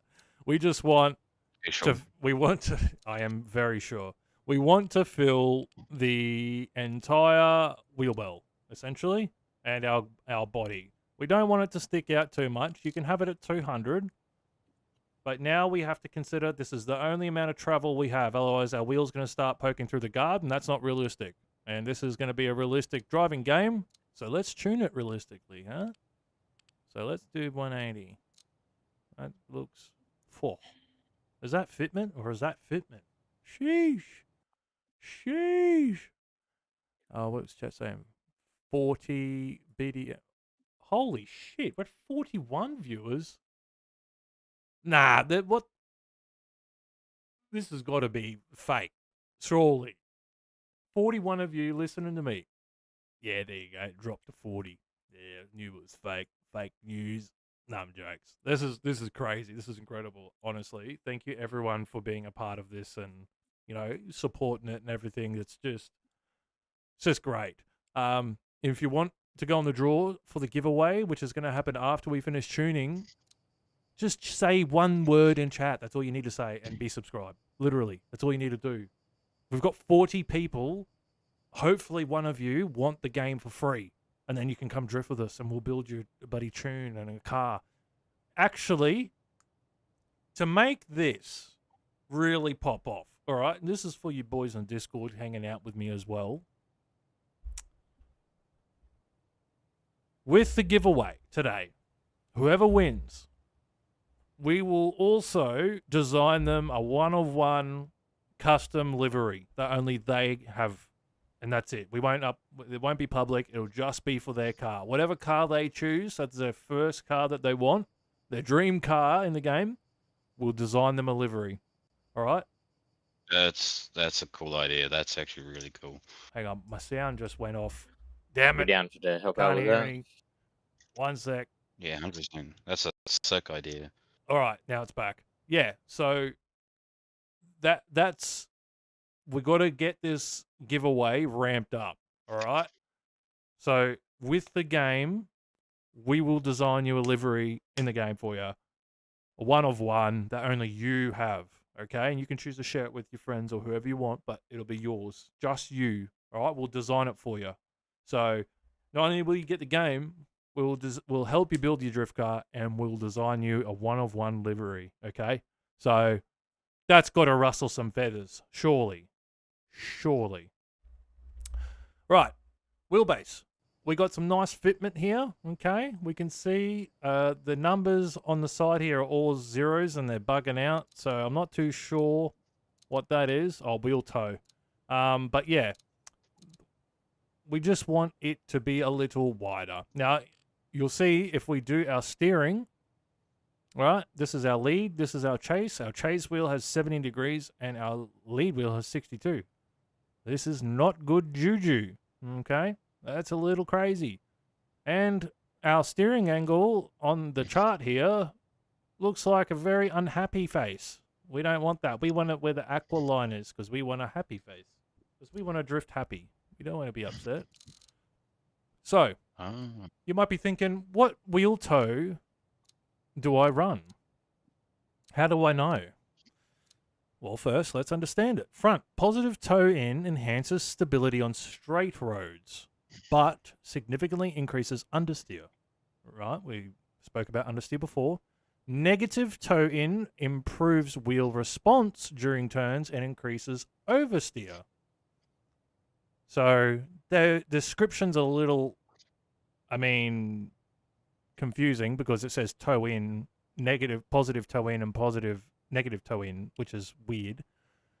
But I think the devs are going to be changing that. It's toe in and toe out. Okay? A negative toe is toe out. Positive toe is toe in. Okay? So while we're drifting, we want to increase our toe out. So let's see if we do 2.5 negative, it's in the center of the rack. That means our wheels will have 1.2. So let's go to 1.5 if we can. It's probably be about here. And let's just turn our wheels. Let's do a rolling comp first. And let's turn our wheels. Oh, we'll clear the graph and turn our wheels. Ah, do you notice the graph now? We went from an unhappy face to almost a flat line. Our wheel is starting to straighten as well. It's also a little bit further back. The angle's also increased. But also the angle's reduced on that chase wheel. Okay? Just from doing that toe. So things are looking a lot better. Okay. So if we increase the toe max, what does it do to the chase wheel? You can see it moving down the right-hand side. It increases and reduces its angle. So we obviously, what do we have it at? Let me reset that steering angle. I think it was like 2.5. Yeah, something like 1.5, I think. Oh. Around there. Let's do the rolling comp. Oh, that's 1.3. 1.5. Perfect. Wow, what? 2.9? It says 3 here. What the hell is that about? Let's just make it 3.1. What? How does that make sense? All right. We'll do whatever these numbers tell us because that's obviously true. So, let's have a look. Yep. Perfect. Perfect. Lovely. Clear the graph. Reset the steering angle. We'll do a roll. Now, we're going to move on to kingpin inclination. A higher value increases the force at which the steering returns to a neutral position. Excessive values can reduce front wheel grip. If you're wondering what the kingpin inclination is, have a look at the suspension on this graph here, right? Oh, I better... Now, if I change the kingpin, look what the suspension's doing. Right? Better yet, give me one hot second. I'll put this back to stock, and we'll be able to see things a little bit better if I remove the hood. And this is a good idea while you're tuning. So, see where the struts are, or the hats for your suspension? So look what happens when I change kingpin. So yes, it's a visual bug, okay? Don't get antsy about it not being bloody perfect. It is an early access game. We're just solely looking at the data, okay? We don't care what the visual thing is. So if we're looking at the graph, it's doing what to our suspension? It's increasing the angle of the suspension, okay? Which is going to affect our steering, okay? So you can also see it's I've just seen affecting... the struts move like that. It's also affecting where that center of gravity is. So you can see this would have a little more, I guess, lift when we're at full lock. So if we turn, look how high our front end rises. See? And if we go here, you see that? Look how high it goes. Ready? Crazy, isn't it? And that's what your kingpin inclination does. So, if we're having a look, see how it's bending? So, that's kingpin. So we don't want a crazy high force at which it returns to center. We want it nice. And if we just leave that at 10 degrees, do the rolling comp, our struts are covering the hole almost, which is good. Look at that SR20 though. Phew. This car's starting to look bloody good. Now, let's look at steering axis offset. So, firstly, sorry, after the kingpin, right? See our graph? A little smiley face? Let's have a look at what it does with our caster, our camber, our wheelbase, and toe. Full lock. Okay. Yep, so it's starting to look like another sad face. We'll clear it. Let's go to 12. Let's do it again. Yep. And let's go to 13. Reset. And then go. So, see how it's changing the graph? With that kingpin? So, let's just increase it to 17 here. And then full lock. Oh, you see that? And then let's do 18.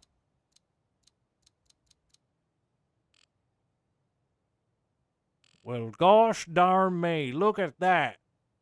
Isn't that a smiley face? Isn't that a smiley face? That's a good smiley face if I had seen one myself. Let's have a look at 19.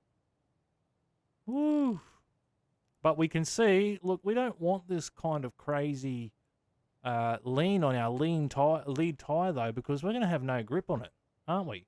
We're going to have all the grip on our chase tire, and that's not what we want. We want all the weight to be across both, essentially. So what we can do, okay, reset, enter the roll and comp. We can reduce this down to 12, roll and comp again, reset the graph, make sure our steering angle's reset, and start playing with steering arm and steering axis offset. So a larger offset allows for a greater force at which a steering wheel returns to the center position without the need to increase the caster angle. Okay? So pretty much Kingpin steering axis offset will be doing the same thing. You can see the struts moving forwards and backwards, right? Steering axis offset. So you can see that graph as well. So our stock was 0. Let's go to full lock. Oops. We'll go to full lock this way. And we'll see. That's a little flatter, isn't it? And if we move it forward to 20 mil, clear the graph. What's it do? Well, I'll be fucking damned. Holy shit. That's almost dead on with our smiley face, isn't it? So, with this, looking at this full lock, we can see, okay, let's see now if we can adjust our camber to be relatively flat with that. And then we look at our contact patch. Our contact patch is crazy. Now let's have a look at this wheel. This wheel is going to have a little bit less contact. You might see it lift. You might see it have 0 at times, which is fine. Most of the time, you're not driving on a completely flat surface. So let's just keep that for now. Clear the graph, reset, have another steer. We want it as smooth as possible. That's starting to look like a damn happy face I want to be a part of, doesn't it? That's amazing. Now, steering arm offset adjusts the Ackerman. This should just be called Ackerman angle, but anyways, Ackerman is, see the wheels here? So you can see we have a wonky looking wheel setup. One wheel's facing this way, the other one's going this way. You do not want this. This is bad. Bad juju. What we want is for both wheels to be almost parallel with drifting. Okay? So you can see, where are we? For example, this wheel can be up to 80 degrees and this wheel's 60. That's insanity. And you can see on the graph, how the bloody hell are you meant to drift that? That's insane. That'd be so difficult. So let's have a look at near parallel. Oh, that is pretty much, you cannot get any more parallel than that. 64.3 and 64.3 of steering angle. Absolutely perfect. We do not want to or have to worry about spacers. Spacers will push our wheels into the guards, and we don't want that. Spacers are pretty much if you have extremely wide body kits and all that kind of stuff, or if you're Oh yeah. or if you're running crazy I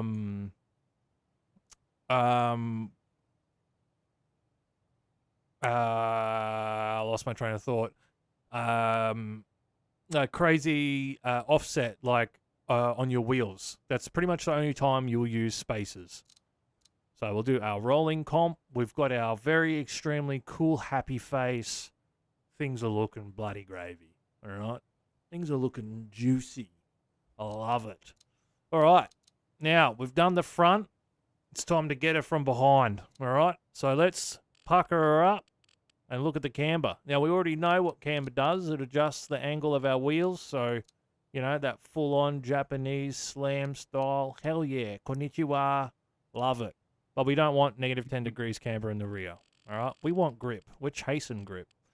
When you're wanting to figure out what camber you want to set, yeah, we love it. That's right. When we want to figure things out, start at 0. Okay? Seriously. Start at 0. Test the value. Come back to it. What did it feel like? Let's just widen this. And we want some good fitment. That looks pretty darn crazy good. All right. Now, without doing anything, let's take this for a little test drive. All right. Let's have a little look-see. So you can see our contact patch in the rear has changed.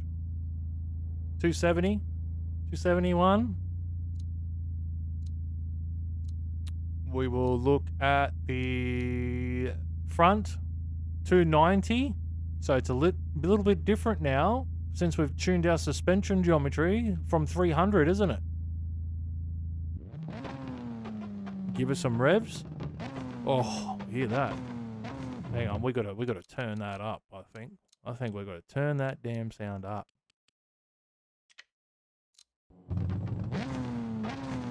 Oh, wait, we gotta turn that up a little bit more. Come on, we got a little bit more juice than that. Oh, does sound naughty, doesn't it? Sounds like a Friday night. Oh. All right. Let's have a look. Oh, she feels smooth. She feels like butter. Give her a nice flick. That is nice. And we can see the amount of control we now have over the car at 100 k's an hour. Let's go. Let's test some angle. 80 degrees.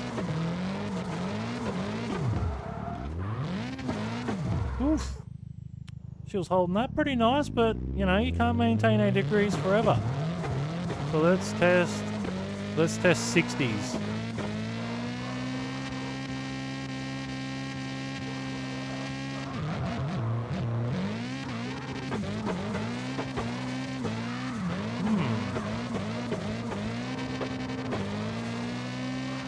So you can see that front wheel does lift up when we are at full lock and the weight's being transferred.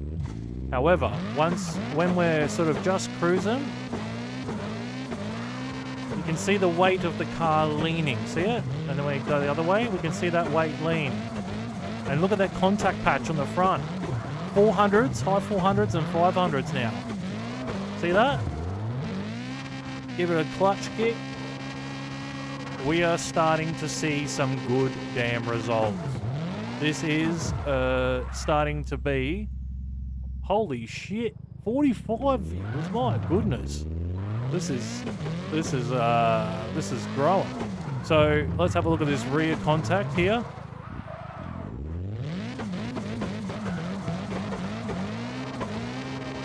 Let's test our handbrake.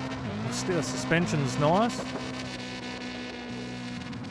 What we'll do is what's that camera that follows you? What's that camera that follows you, Car? 1 or 2. It's not. Or are you talking about? I think 9. I think the one you might be thinking about. What was that? Sorry, 9. 9. Oh, it's off. Here we go.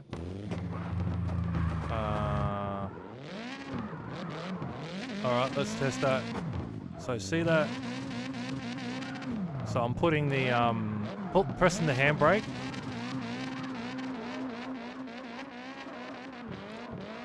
See how that handbrake's not really affecting my drift?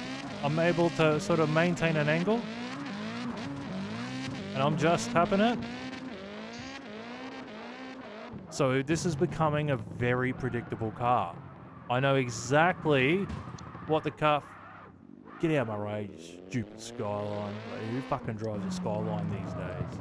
But yeah, anyway, I'm just kidding. Every car's good, okay? But there's no hatred against any... What you drive, you could drive a bloody Toyota Sleeker as long as you have fun. Miata. Chevrolet. Do not say Miata.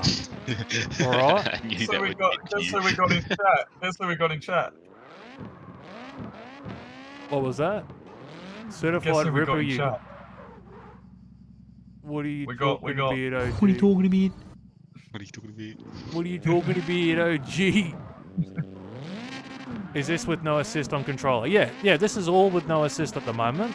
You can use this build with assist, right? Like it's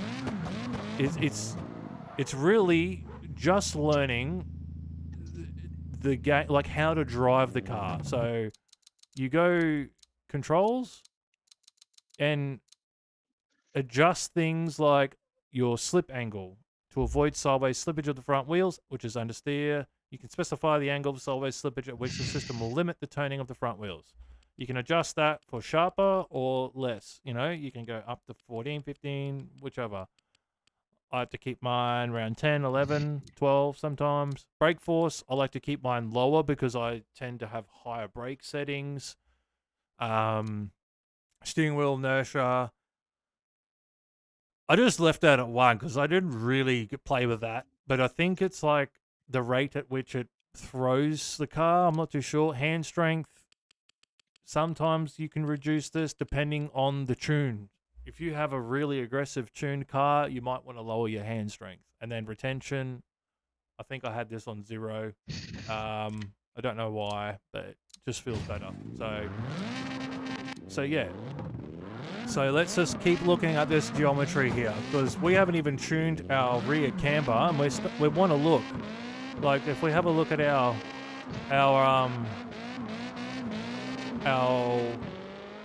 rear tires here, let's give it a real aggressive couple of little donuts here, little bloody 360 or 2, and then we'll see this contact patch.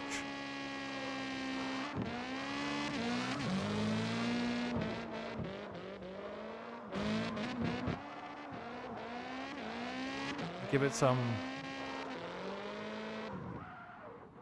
Okay. Very interesting.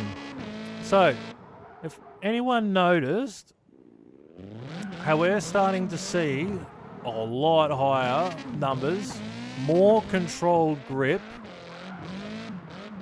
on that rear, and we haven't even adjusted that camber. And it doesn't look like we're seeing much squat either on the rear. So we probably could afford to soften our rear suspension a little more. Nice clean 360. We're pushing the car to its limit here. Let's just hold that throttle in. Catch you around. I'm heading to the shop for a nice coffee. That's what we're doing. So it's a very smooth beast for a comp spec car. Yeah, we are seeing good values here. Resistance of the vehicle's mass to changing direction of the rotational resistance and weight felt in the steering wheel. Right, okay, yeah, there you go. Yeah, so the flick at which it flicks the other way, essentially. Yeah, how much inertia. Yeah, okay, yeah. Understandably so. Yep. So, this is without any tuning done to the rear suspension. We've only done our suspension and dampers, right? And we can see when we turn, hang on, we'll go here. We turn. There's still a lot of bloody gap there and a little bit of gap there, a lot. So, we can afford... Oh, wait, we've got no rear tyres either.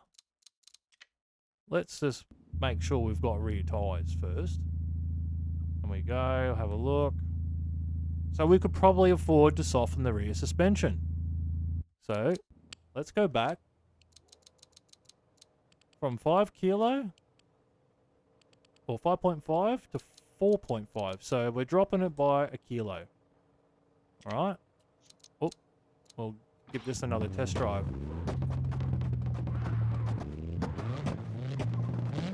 So we can see a little bit more of a sponge. And under load, we squat down a little more. So let's see. Let's just have a look now to see how much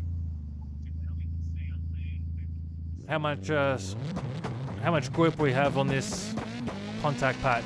So we can see that color go from green to yellow to orange. Now we're red.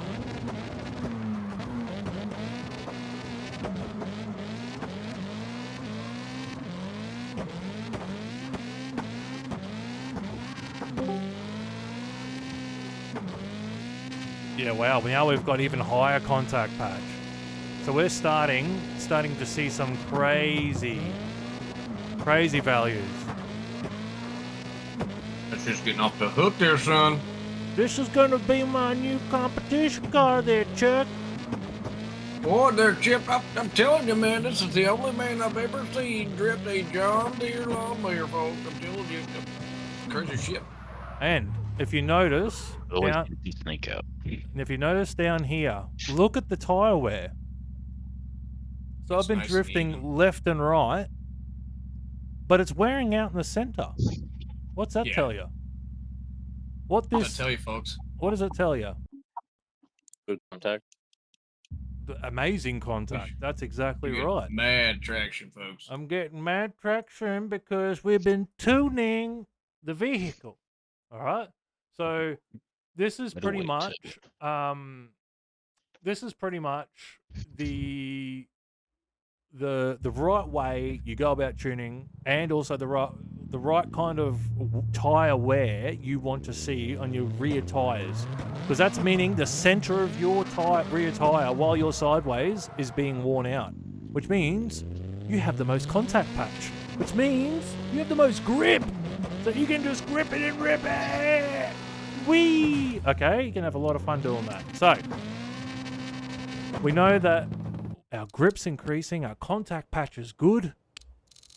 We're almost done with suspension geometry. Thank the Lord for that, because I'm bloody tired of suspension now. So camber, how do we then go, well, you know, red line, what the hell, mate? Like, does that mean we don't touch it? Well, no, not necessarily. You have to remember, we just adjusted our springs. A little bit softer spring, okay? So we lowered our center of gravity, which means when we accelerate, the wheels are going to camber in automatically under load, okay?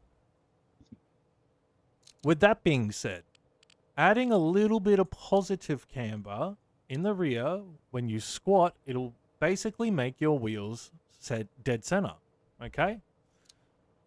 So adding a little bit, starting at 0, like I said, if you don't know the value, start at 0. But we've seen our wheels are pretty much dead center, but this is on a flat track. You gotta remember this. We're gonna be drifting things at its elevation, there's bloody shit going on, there's people throwing poo on the track and bloody lollies and whatever. You don't know what's gonna happen next. But you want to I love my lollies. you want to prepare for that. So let's just add a little 0.3 positive degrees of camber, okay? It's not going to affect our handling in too much. Wheelbase, we'll keep that 140 mil because we want that wide looking rear. Wheel toe. This is another thing that's fun. So let's just go 10 degrees out, right? Wheel toe. So 5 degrees of wheel toe on each tire. And let's just have a test. We'll also look at it. Look what it looks like. Looks like absolute weirdness. And you can notice that the car pretty much is just the rear wheels and the telemetry as well. The car is driving like a crazy, like you have Like Marta. less control over it. You're not able to have a smooth drift or anything. It's very uncontrollable. Okay, it's unpredictable.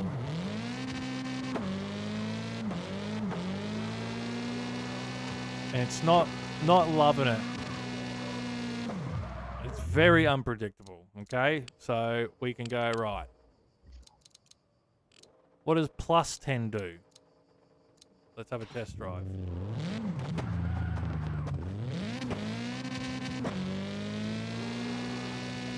Oh.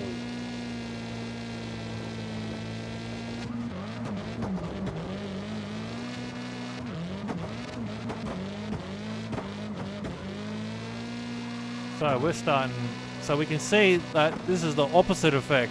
It's wanting to throw us back in a straight line, okay? Well, the other one was wanting to kick us out. So we can go right. We've got the left end of the scale and the right end of the scale. but we want maximum grip. All right, it's not all about how it darn looks. So we're going to go to 5, which is going to make our wheels 2.5 degrees, all right, of toe in. And we can see here 5, so we're halving that, all right? So we'll go 5. We'll go rolling comp. Now we'll go test drive. All right, so you can see our wheels, rear wheels here in the grip. Are we under the load? And let's see what numbers we see going in a straight line. So it's like a consistent 300. All right. What about sideways? So let's see how controllable they are here.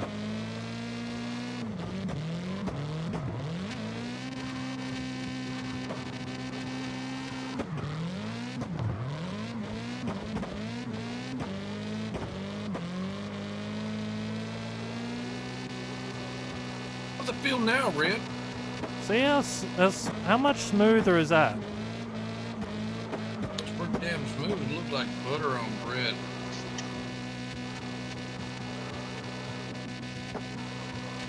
And then let's just see at angle.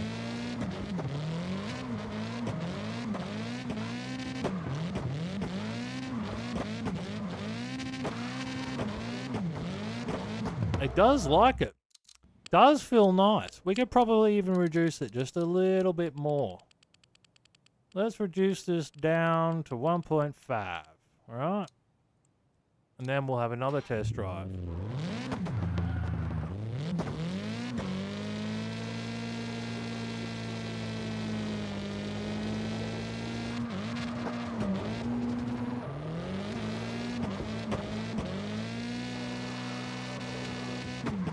Man, I'm not even kidding. That entry was so clean, Paula Dean tried to sponsor it.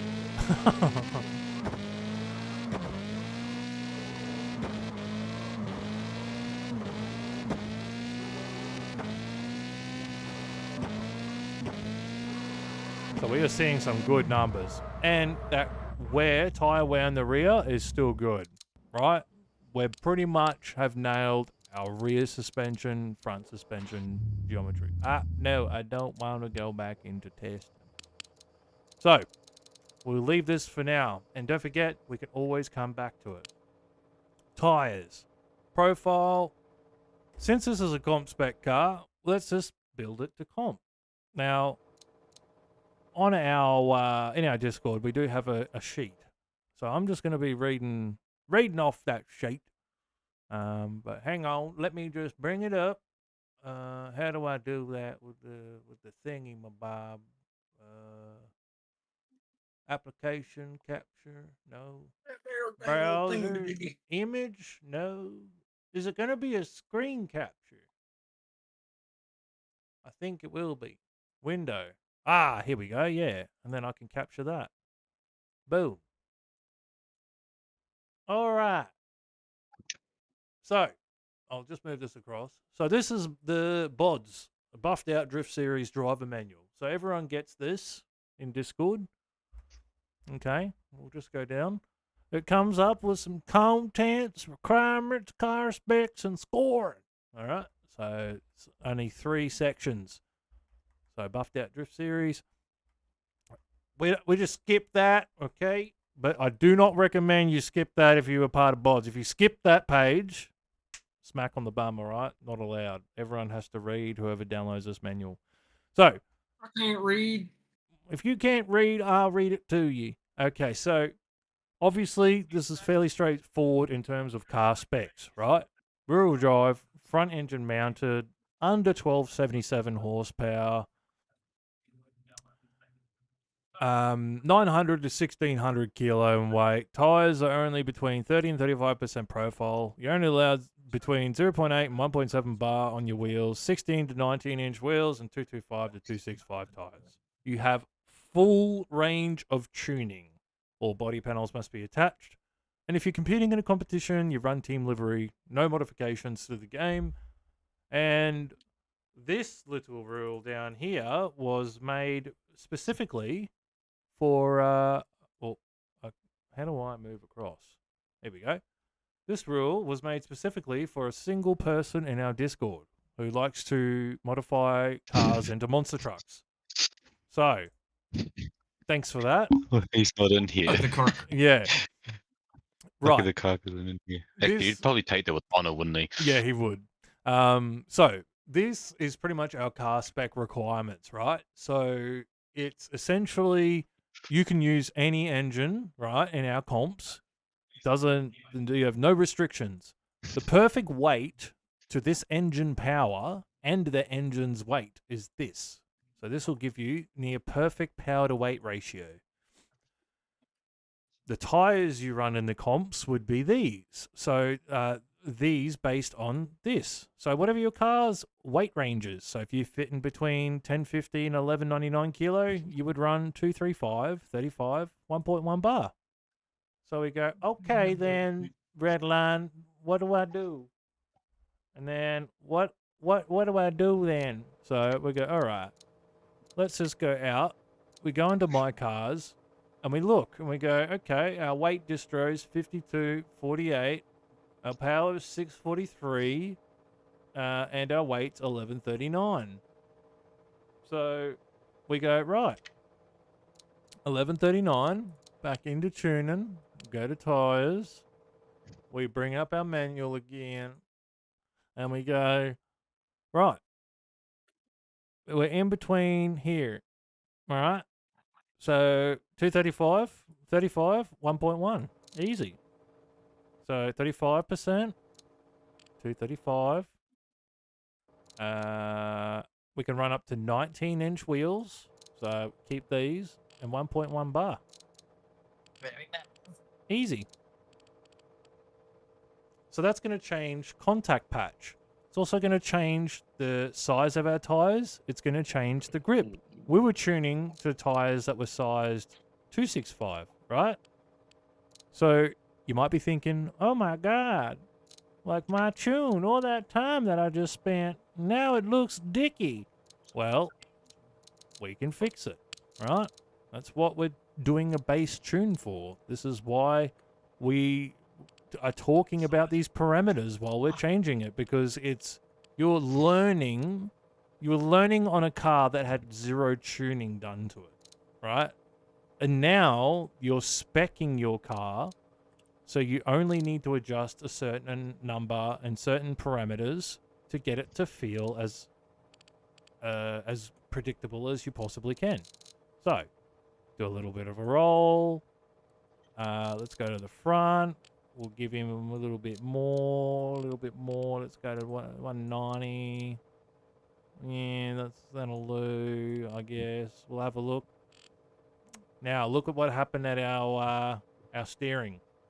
Hey, because we've got smaller wheels now. That's not good, is it? Not good at all.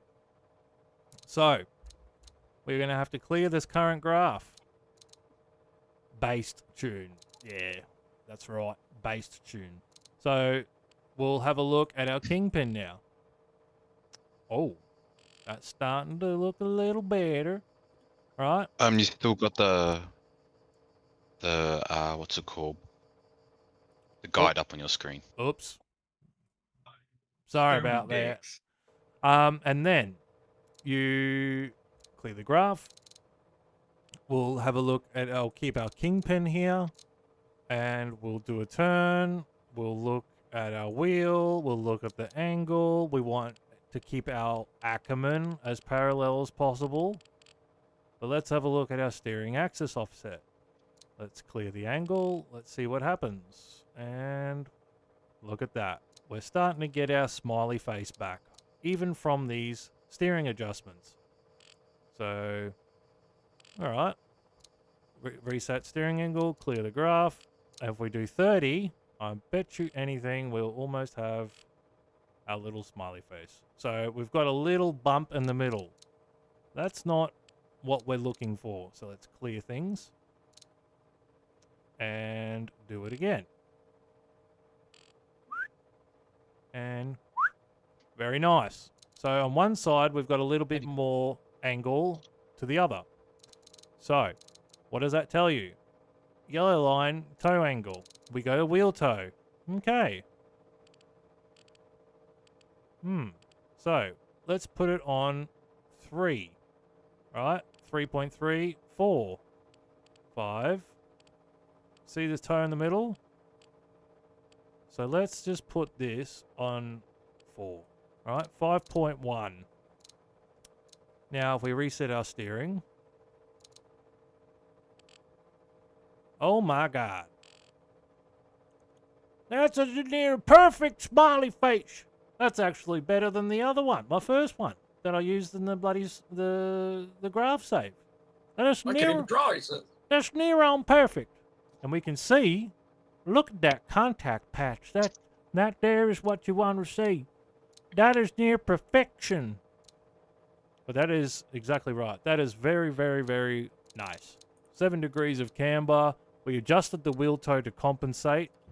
It is not minus 4 degrees across both wheels. It is 2 degrees across both wheels. Okay? Minus 4 in total. So we'll do the roll and spec. Just to check. And boom. Look at that. That is perfection. Very nice. So, yes. Let's just have a look here. 62 on that side. And let's have a look on the other. 62. Perfect. I love it. Spectacular. And guess what, ladies and gentlemen? Remember, giveaway after tuning. We've only got a couple more. We're going to be whizzing through them. And then we're going to start putting names up on a wheel, spinning the wheel. And one of you are going to win a brand new city key to add to your Steam account for CarX. So if you know someone who wants the game, or you yourself want the game, you're going to get help from us to tune your car, or me directly. You're also going to get a custom livery designed, all right? A special surprise. So that's for the winner today. So if you think someone deserves that, or you want that for yourself, you just need to subscribe to YouTube. And you just need to say one word in chat. That's all. That is literally it. All right. Now, we've done our suspension geometry, dampers, springs, tires, right? We've done our tires. Go for a little test drive. Our suspension's tuned. Yep, look at that. Oh. Our front is a little bit stiff, but we like it like that. And let's have a look here.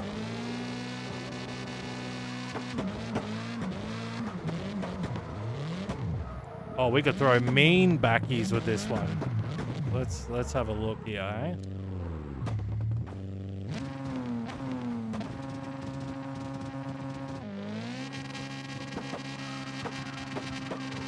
Little burnout, and then we'll throw a backie. Let's have a look.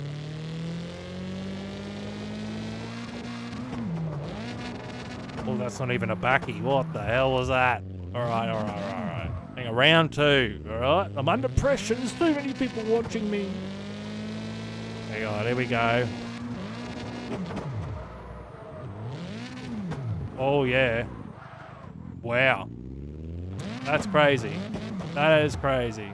All right. So perfect. It feels good. The numbers are great. Our graphs still show the same grip. How is that possible? You got tiny, skinny little wheels. We're fucking magicians. That's how it's possible, mate. All right? We follow Newton's law of gravity. We're scientists. We're mathematicians. And we're drifters. So you're not just a car driver or a professional racer. Okay? You're a mathematician. You're denying physics. And you go against the norms. You're a great person. Now, you can tune your engine to whatever you want. Okay? Specifically for this video, this live. Why wasn't that at 9,000 RPM? Bloody hell. Fucking off then. Fuck all this shit then. Upstairs.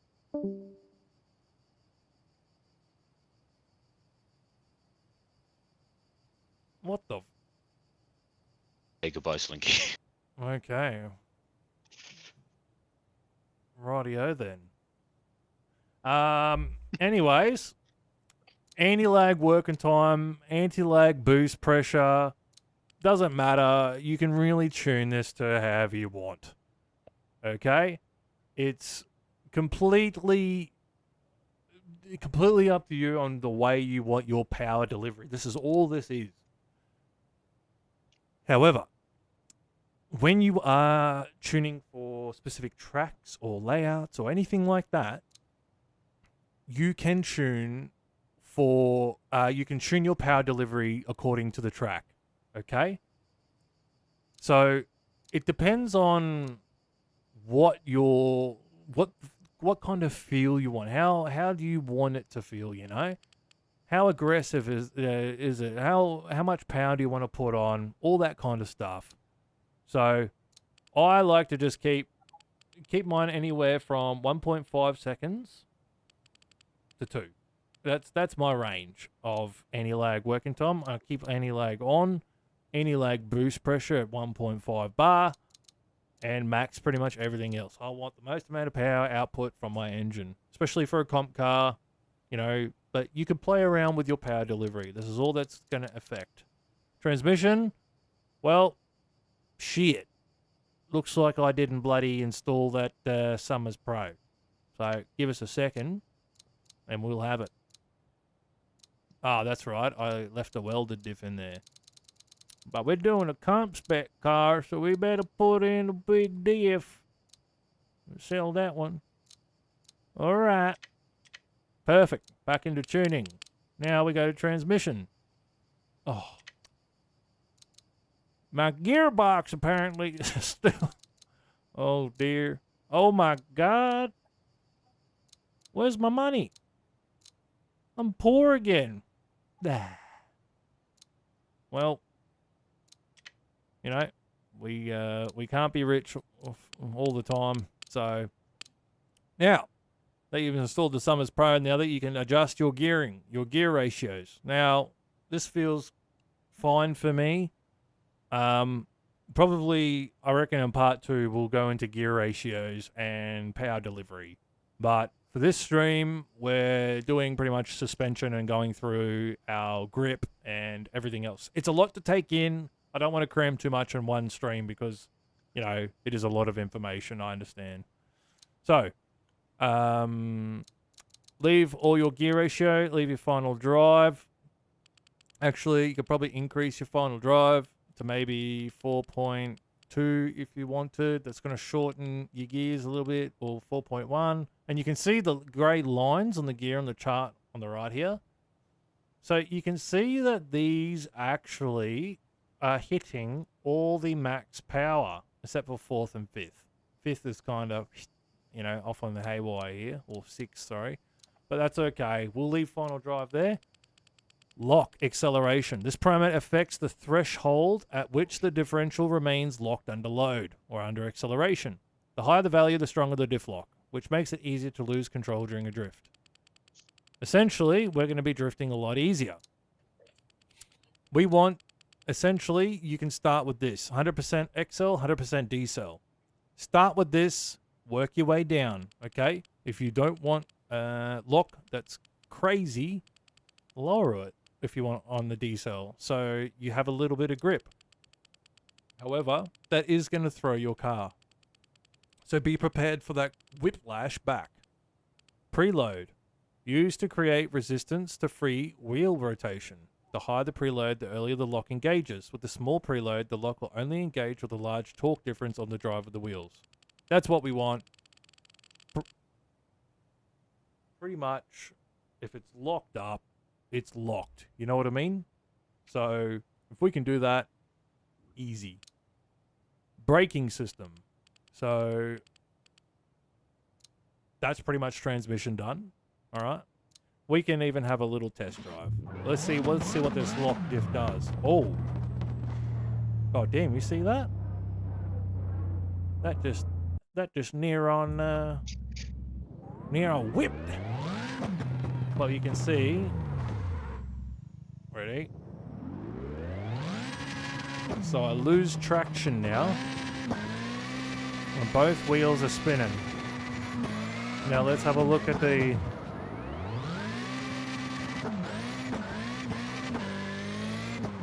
Now it's starting to feel even more controllable here.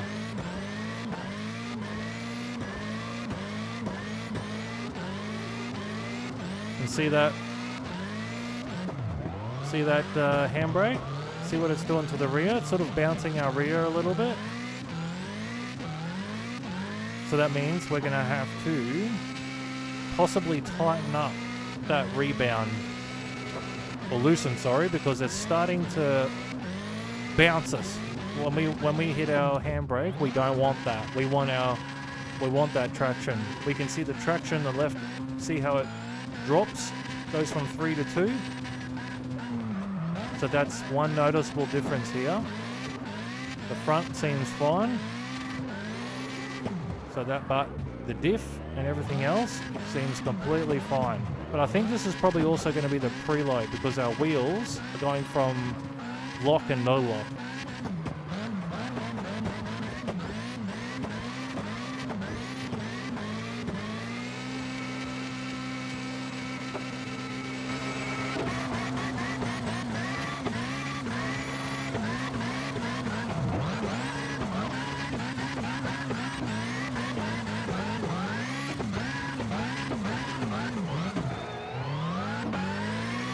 Just going to be doing some driving here. Just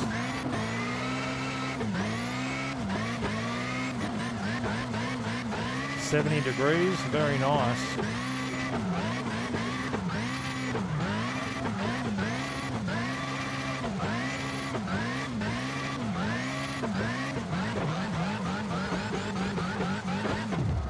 Very nice. Feels good. Right, I've got power I want it. I don't need to worry about too much else when it comes to my transmission or the preload. However, I have noticed my suspension's rebounding a bit crazy. So I'm just going to drop that by 2,000 Newton meters, okay? So when I'm hitting my handbrake, I don't want it to bloody get a bit crazy. And what I will also do is lower that center of gravity just a little bit more. So I'll go from 200 to 185. All right, perfect. Then the front will go from 210 down to 200. So we're lowering that car. Oh, I didn't want to go back in. So we're lowered. We'll go exit. Perfect. The very last before the giveaway, ladies and gentlemen. I hope you're ready. Okay, the next 15 minutes, I'll get up the little spin the wheel thing website. We'll start getting everyone to type into chat as much as they can. And make sure you have your Steam account open when you're when you want to participate in the giveaway, because you're going to be claiming it immediately. So brake force, we can go. We obviously didn't install the maximum brakes. Front brake balance, we can do a 51. Or we can do as much on the front as possible. Meanwhile, that is going to add significant like understeer or oversteer depending on what you're doing. So be mindful of that. Start at about 60, work your way around. We so back number 10, top 10 winner. Can you request another car tune? Not, yes, but not right now. After this and the giveaway, part 2 will conclude, and then part 3 will go into power delivery, engines, and we'll go into the whole technical side of drifting. Handbrake, brake force, max that stuff out. Also at the 50 mark, yeah, crazy. Almost at bloody 45 viewers. We've been going crazy today. This is insanity. So we've got our little car, okay?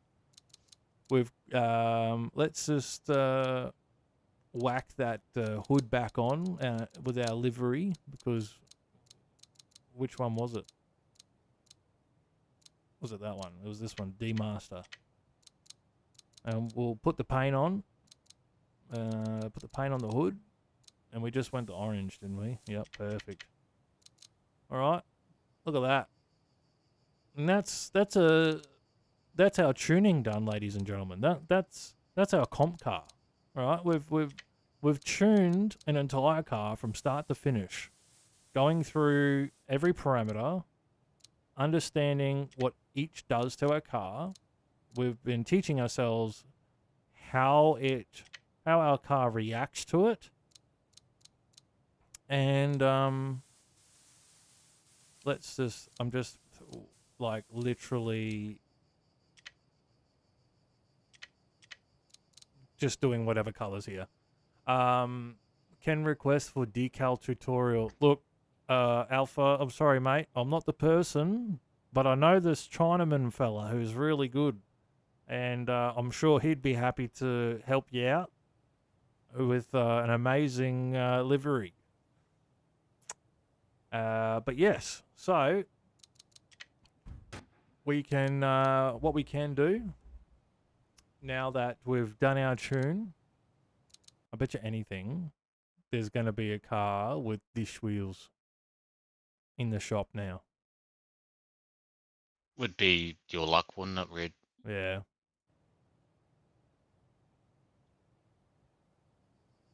Oh, that's correct. Oh, damn it. It's a damn Mustang, man. Ah. This is what one of our team members, America, drives. America. Yeah, so we've done heaps today. We've done a decal, we've done our livery, Aussie flag, we've done some painting, body kit, and a full tune. All right. What we will do, actually, is we will go jump and see if the boys have started an online room. Oh, there's already a room here. Amazing.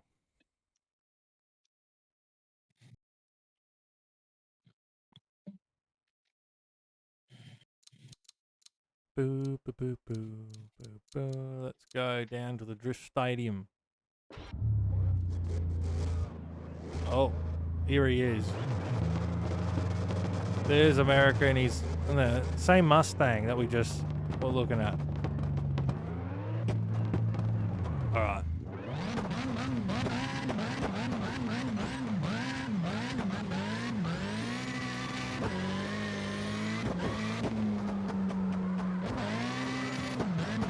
Let's see what we can do with this little baby.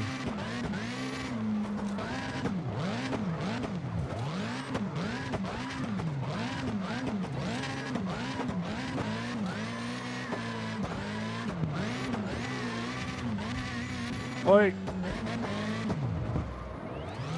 Oh, little handbrakey, little backy. So a few things I'm noting down the way this thing is handling. It's got a lot of inertia.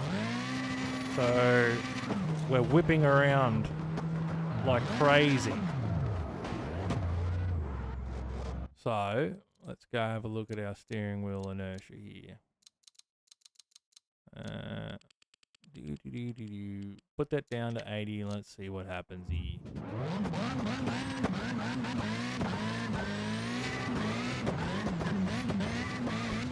Oh.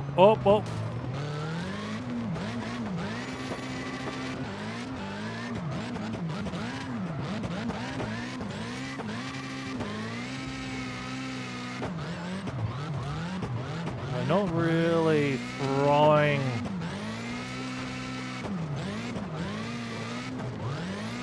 We're having a little bit of steering wobble. Seems like it's fighting itself, which is a...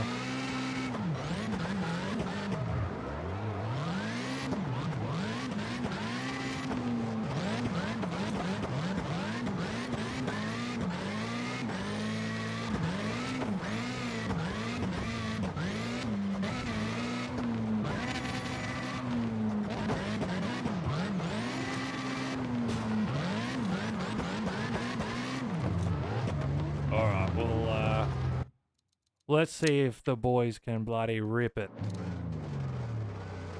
And we'll save the... Oh, look out. We got a gambler here. One of the teams of Bods. Wait, no, that's not Gamble. Who's that? BDM? Sheesh. In Gambler's colours. My lord. It's just a We're- random color. We're going to have to kick him. Just so I could see the white lines, because red chrome was not doing it.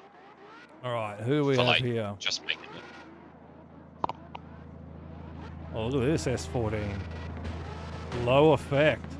That looks bloody... That is so cool. Oh. I bet you anything. Is that going to be... Oh, it's Noah. The bloke who's going to be buying me an S14. Look at that. Yeah, one day. One day. And then there's America and his big Mustang being a bully to poor little Noah. But very nice. So we will design you a livery to whatever you'd like. We'll just give away. Let's get things underway here. So I'll just fly up. We'll go position the camera somewhere. So in the meantime, we can watch the boys and girls whack it around the track. And then we're going to get into some drifting. Sorry, not drifting. The giveaway. And then we're going to end the stream. And then part 3, we'll get into drifting. And we'll go across all the different tracks. We'll monitor our telemetry. We'll change our power delivery. And yeah, we'll basically... I just want to make this as informative as I possibly can. So I hope everyone's enjoyed their time. I certainly have enjoyed it. We'll keep the camera here. And let's get this giveaway underway. Well, on show on the road. Hang on. Time. We go here. I'm just going to be setting things up, so bear with me. Spin the wheel.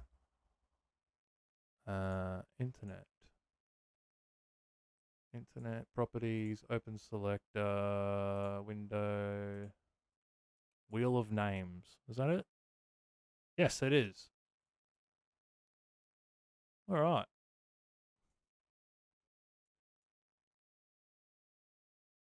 So, pretty much, this is what we're going to be doing. All right. Oh. Yeah, here we go. Wheel of names. So, everybody in the chat who wants to enter the giveaway. Whoops. I want your name. Type in the chat, press number 1 if you want to enter in the giveaway to win a CarX Drift Racing Online 2 CD key to add to your Steam account so you can build a car with us, come drifting, participate comps, do whatever, meet new friends, and have fun.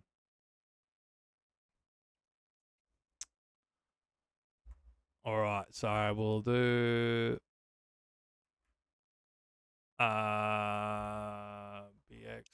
BXBYY.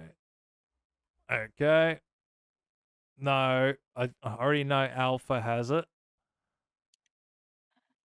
Come on, there's 47 of you. Lishi. All right. That's someone we don't. 0787. So there's a 50-50 chance. There's pretty good odds so far. So there's 47 of you. Surely you have friends who want the game. You can get it, win it for free right now. We're going to be doing it. Spinning the wheel. Type 1 in chat if you want to go into the draw. Put your name up on the wheel. We spin it. Whoever it lands on, that's it. They're the winner. There is no nothing else to add. That is it. Tickings down, after spin, volume, display, spin slowly, spin time. 20 seconds. Oh. All right. Come on. there's got to be more than 2 of you who want to enter in this giveaway. Come on, ladies and gents. We've got only 2 people out of 48 viewers who want to enter in the giveaway. You need to subscribe to the channel and you need to type 1 in the chat. And then you can enter the giveaway.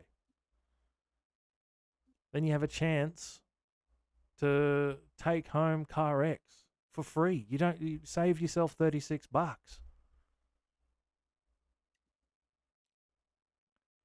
Otherwise, this is another giveaway where it's the best odds in the world. Not only are you getting all this information that you'd never need to look up, you could just watch a video over and bang. Me and Lish at work watching. Oh, legends. Thanks heaps, bro. Yeah, make sure you guys are logged into Steam so you can claim it. And then send me a screenshot after so I know you've got it and it's added to your account, you know? Boss gonna rip at us. Nah, mate, I'll phone him for you, alright? I'll let him know what the go is. Nah, I'm joking. Come on, boys and girls. 47 concurrent viewers. We have got to have more than 2 people who want CarX for free. Otherwise, I'm going to assume then everyone here has the game. Which would be crazy. I mean, that's astronomical odds.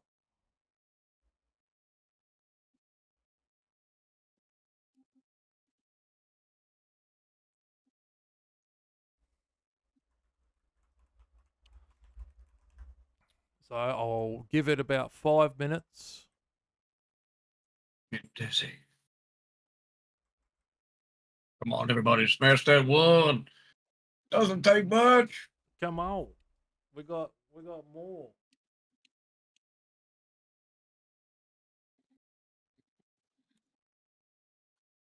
We have Tell your boss to smash that 1 button. Tell the boss to get on the phone, mate. Oh dear.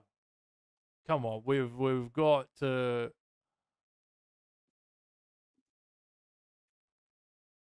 we have got to hit this. Real simple, folks. All you gotta do is smash that like button, subscribe, and put 1 in the chat. Just press 1 in the chat and you could win, honestly, the copy of the game. Save yourself $36. It's on Steam for whatever it is. If we go view profile here, we're opening up Steam store. Oh, we could have just gone to CarX. If we go to the game, 36 Australian. You save yourself almost $40. All you need to be doing is watching this and pressing 1. That's it. That's it. And you can have it. You heard it now, folks. Chip Johnson himself. Come on, 2 out of 51 viewers, there's only 2 of you who don't have the game and want it. You're already there. Yeah. We're at 51 viewers. That's insane. Told you, if you like drifting, you like going sideways, you like the smell of burnt rubber in the morning, and playing on the Fuji Speedway, come and join us here at Buffed Out Drift Series. It's going to be a lot of fun. These guys gaming, what's going on, man? Have you got CarX? If you do, could. Yeah, if you don't, you could have it for free, my friend. You're just in time. We're looking for more peeps to enter in the giveaway. It's going to be a very, very easy odds. A 51. That's insane. That's just wild. I'm looking at this chart, and it's just wild. So come on, we're 51. You could win a free copy of CarX Drift Racing Online 2. If only 2 of you want to enter, that's fine by me. But I'd prefer to have more people have the opportunity to win it.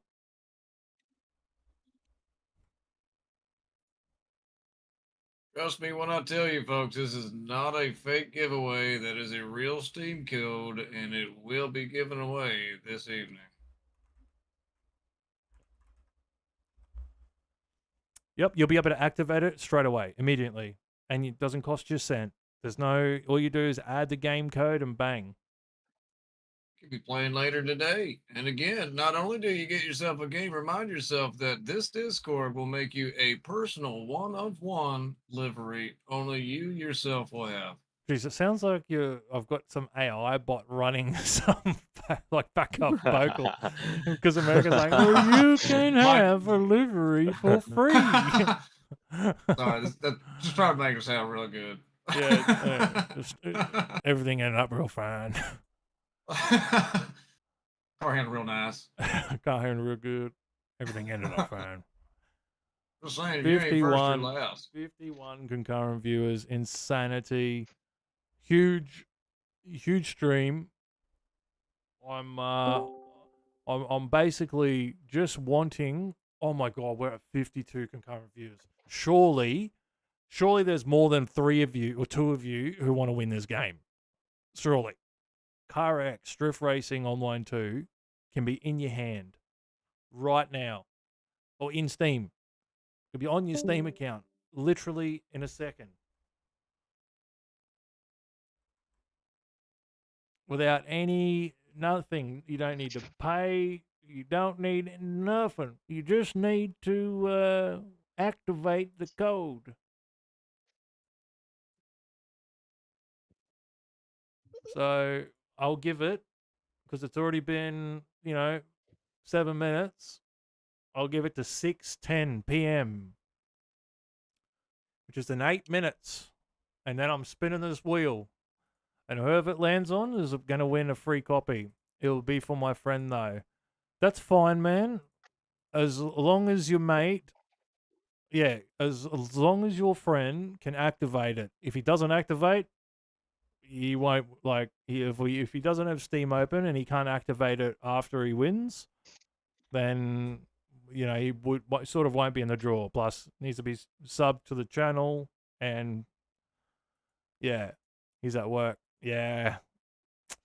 See, I'd rather it go to someone who sort of been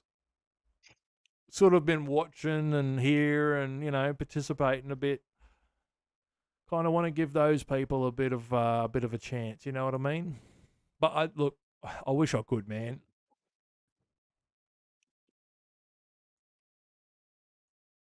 $54.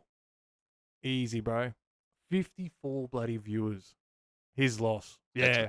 Yeah, that's right, man. But it's like, it's going to be crazy if we can get... Is that the Laurel Slinky? Come on, guys. Out of all of you... Slinky's not in here, Noah. Ah, dang. He was. I don't know where he... Oh, that's right. He yelled and then disappeared. Oh, fair enough. I'm gonna say his car looks really cool, so... 6:04. There's only a few minutes left, ladies and gents. A few minutes left. So we've got Lishi. Make sure you've got Steam downloaded on your phone, mate. Since you're at work. You've been on here too, mate. You're a bloody legend. A true trooper. So make sure you got Steam there downloaded. And when you add the code in, take a screenshot, all right? So I can present it to the viewers on the stream just so they can see. But if I do that and then close this and then keep that there, yep. Why are you eating a No fucking bag? War 0117. That's not you, Noah, is it? Yeah. Oh, fuck. I thought it was... I was like, no way. Come on, guys, ladies and gents. Out of 53 of you, all of you have the game. Is that what you're saying? 2 of you don't? That's wild. If everybody's got the game, let's pack this whole thing full, man. There's only a couple of us in this server. Wabi Sabi. Oh my god. So it's Wabi Sabi. 6:05, 3 more minutes, ladies and gents. Got Redline Drifting live right now on the server. Go ahead and join us now if you all want to drift. We need a couple more, just a couple more to enter. Otherwise, you're losing out the chance, peeps. 2 minutes. 2 minutes, and then the wheel's been spun. So if you know anyone who wants CarX Drift Racing Online 2, completely free right now, free Steam code. I mean, we're doing a giveaway regardless. We've got 2 people who don't have the game. So we're going to be spinning it. It's going to be happening in 2 minutes time, ladies and gentlemen. So make sure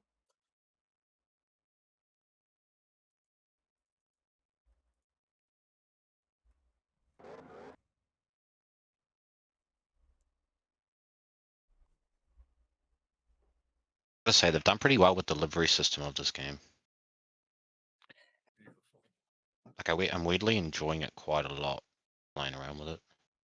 They're very easy to transition between cars. Minor adjustments. Yeah, it is. That makes it so much easier. And it's cool how, like, if you see a cool one, you can just kind of download it, which is really nice. Not that it's not that difficult to transfer the copy file, put it in the folder either. It's really simple. Yeah. The one thing I want to try and learn to do is the like lowrider paint styles. Like two-tone sort of thing. Oh, you know how they have like on the roofs they usually do like the really cool patterns and stuff like that. I forget what it's called, but yeah, I know what you mean. yeah, I tried doing that on my 14. But I love it, so I want to learn to do it.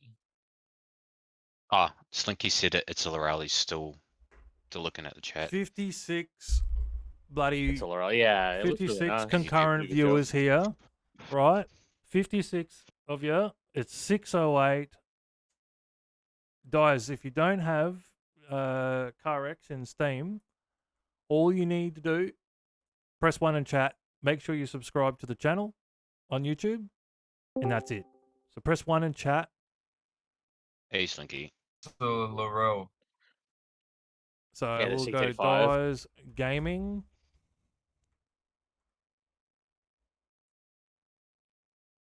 Come on, boys and girls.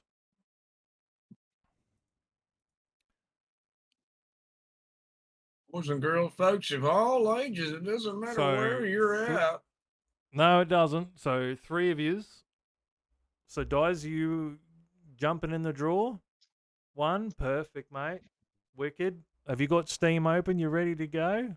6:09. The wheel is about to get spun. Okay. So everyone watching, we'll set this up for 25 seconds. Whatever name this lands on is going to be the winner of a game key for DRO2, saving yourself $40. You'll also get a livery designed by us. All right. You'll need to add me as a friend on Steam and then send me a screenshot once you've claimed it. Okay. Because it's a game key code. And then I can put that up on stream.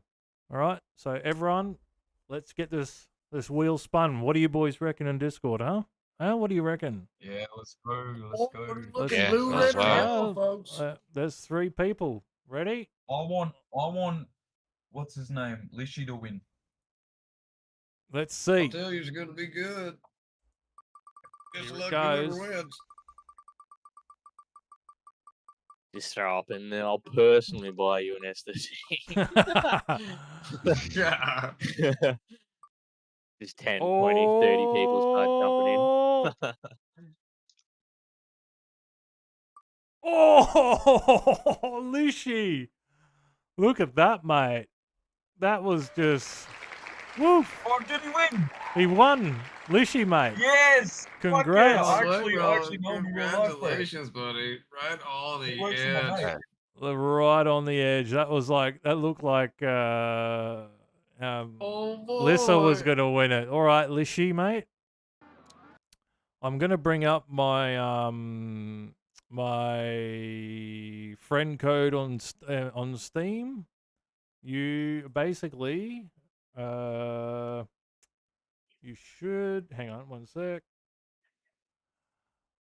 So congratulations to Lishi.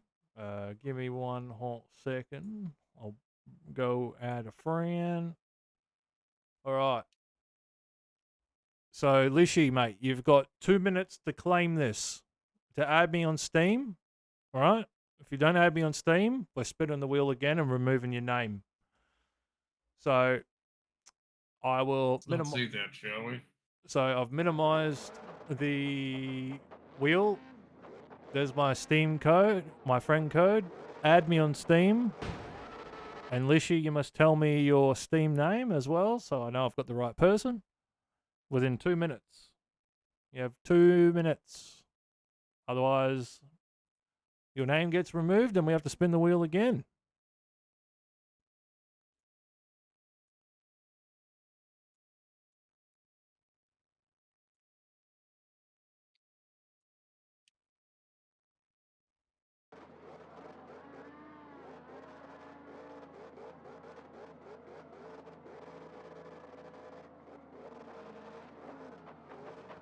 Okay. The minute you see delivery that gets made up on like marketplace selling for like $100. Yeah. So That'd be a pretty good compliment. yeah. Bloody oath. Yeah. So, okay, got a friend request. Lishi, perfect, mate. All right. So, Lishi, let me just go back to this and put the wheel back up. Oh, where's the wheel? Here we go. So you guys can only see the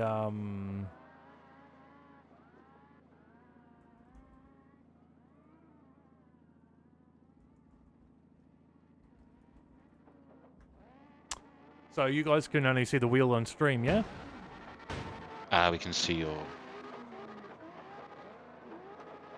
Yeah, now we can, yeah. Yeah, perfect.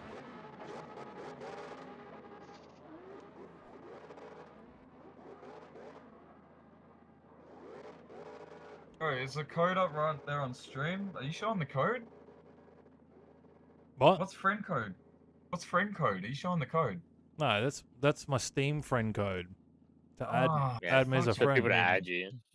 fucking scared me. No, why would I show the bloody Oh. code to the game on stream?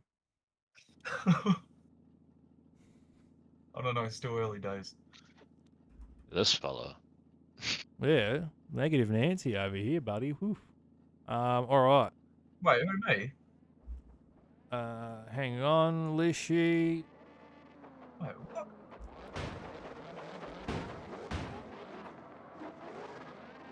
We're just giving you shit, Slinky.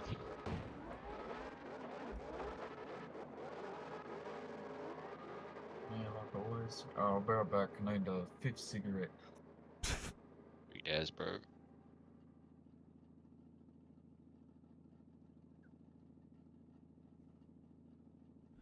All right, Lishi. Just waiting for you to respond, mate. So, need you to respond. I need you to be coherent for me to give this away. Otherwise, I'm going to have to spin this wheel again. This thing has too much power. I mean, you were following Can't him pretty handle the well. power of the V8. He's a little all over the place, this guy, but he's doing good. Hey, Grip, if you're watching or listening to the stream, man, can you tell Lishi to respond on Steam, mate? I think he might need to download Steam Chat on his mobile if he is obviously at work to be able to chat. I've seen he's added me, which is great, but I need him to be able to take a screenshot after he's added the game to Steam just so I can put it up on stream. Otherwise, we're going to have to spin the wheel again. So 2 more minutes, and then we'll... Well, you really can't put decals on the wings yet. Wow. All right.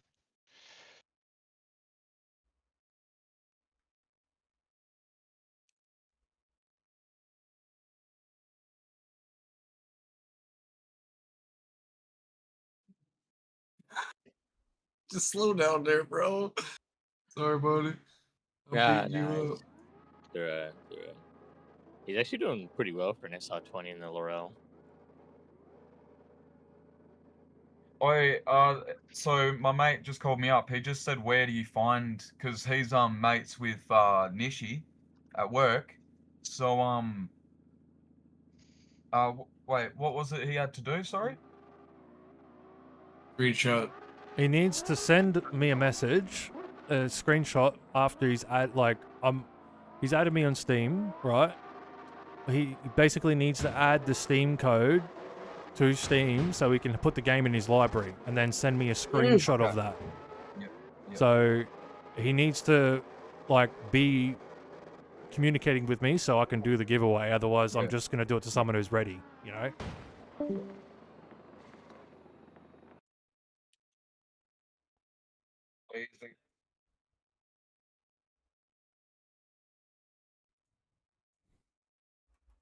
Yo, good bro. He's got 1 minute left. Fucking hurry. Yeah. You got 1 minute left, mate. Yeah, he hasn't said a word to me. He's just, yeah. So. To be fair, like Steam Mobile sucks for trying to find It where to really message does. people. Yeah. It's in like the most inconvenient place. So.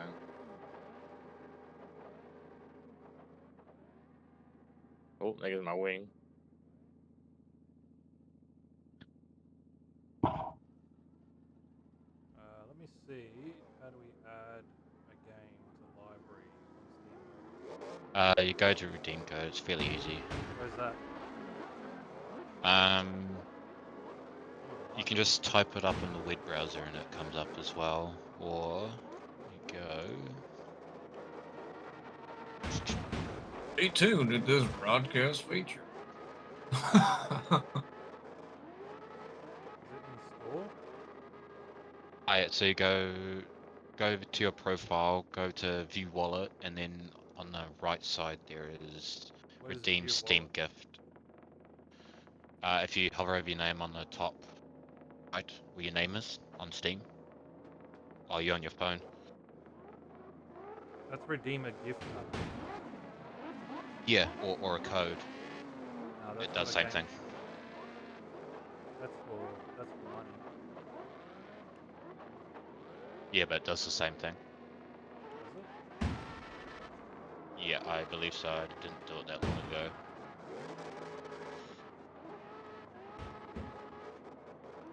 Hang on. So I searched Give it me a up second. on Google. I need and to confirm it's this. I'm not gonna. Hang on. exactly where it directed me to.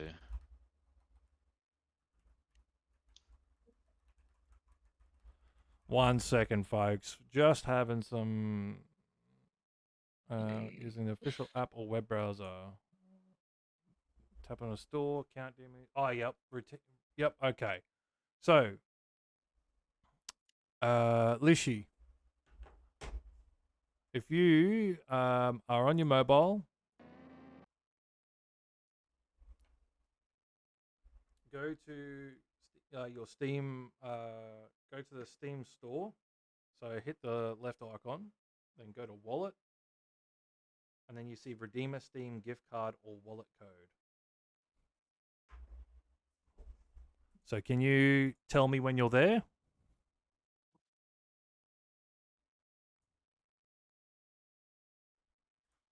I've only got 60 more seconds.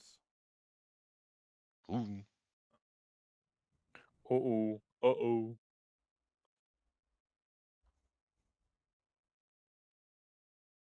Hadn't it closed? Mm.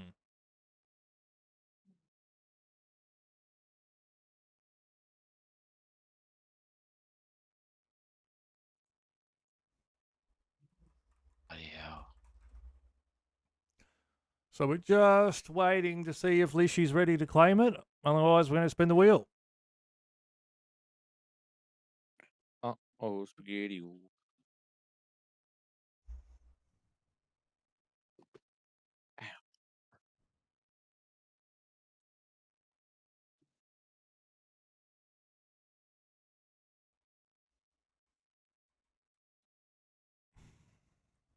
Down in the deep.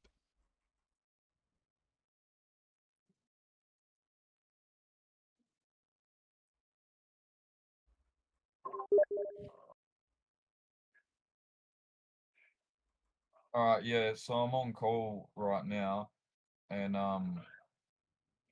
what they're saying is it's kind of hard on Steam Mobile to just get around shit and try like fucking. Apparently, it's really shit. Forgetting it.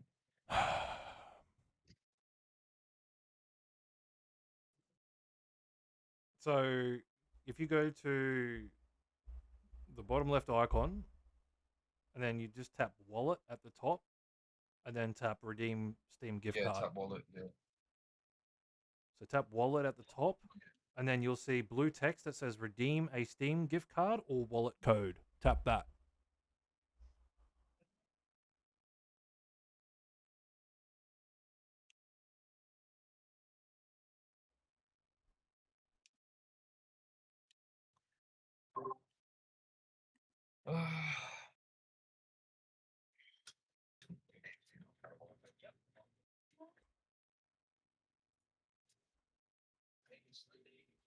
He's ready.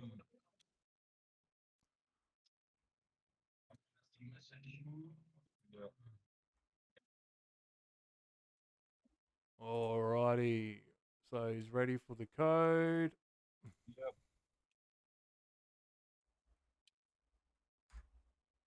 So after he's claimed it, get him to send me a screenshot of it being claimed, man. Or even if you just take a photo of the screen that pops up after he's claimed it, Grip, if you're next to him, that'll be epic. And then I could put that on stream.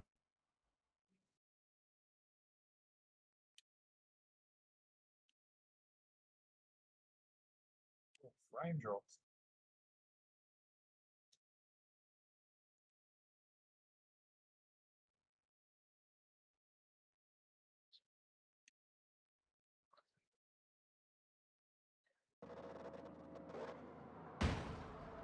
Man, that's livery.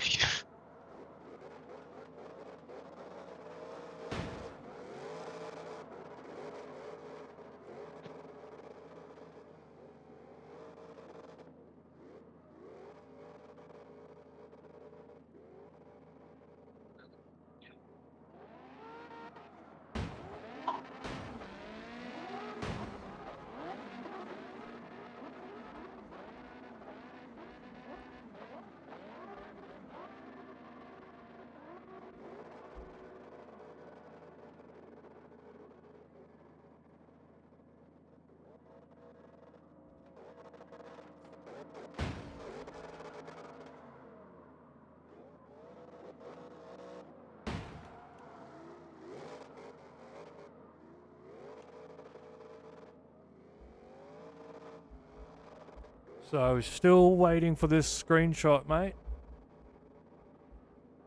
Said he was ready for the code. Just sent it 2 minutes ago now. So Entered it, yep.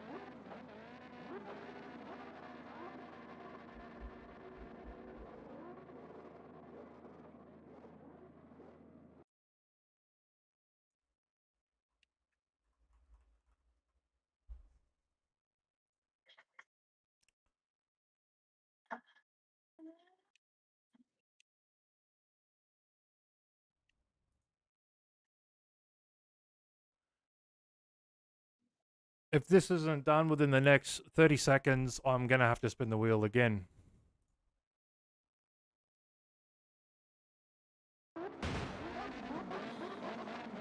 Messages, bro. What do you mean? Take a screenshot and send a photo.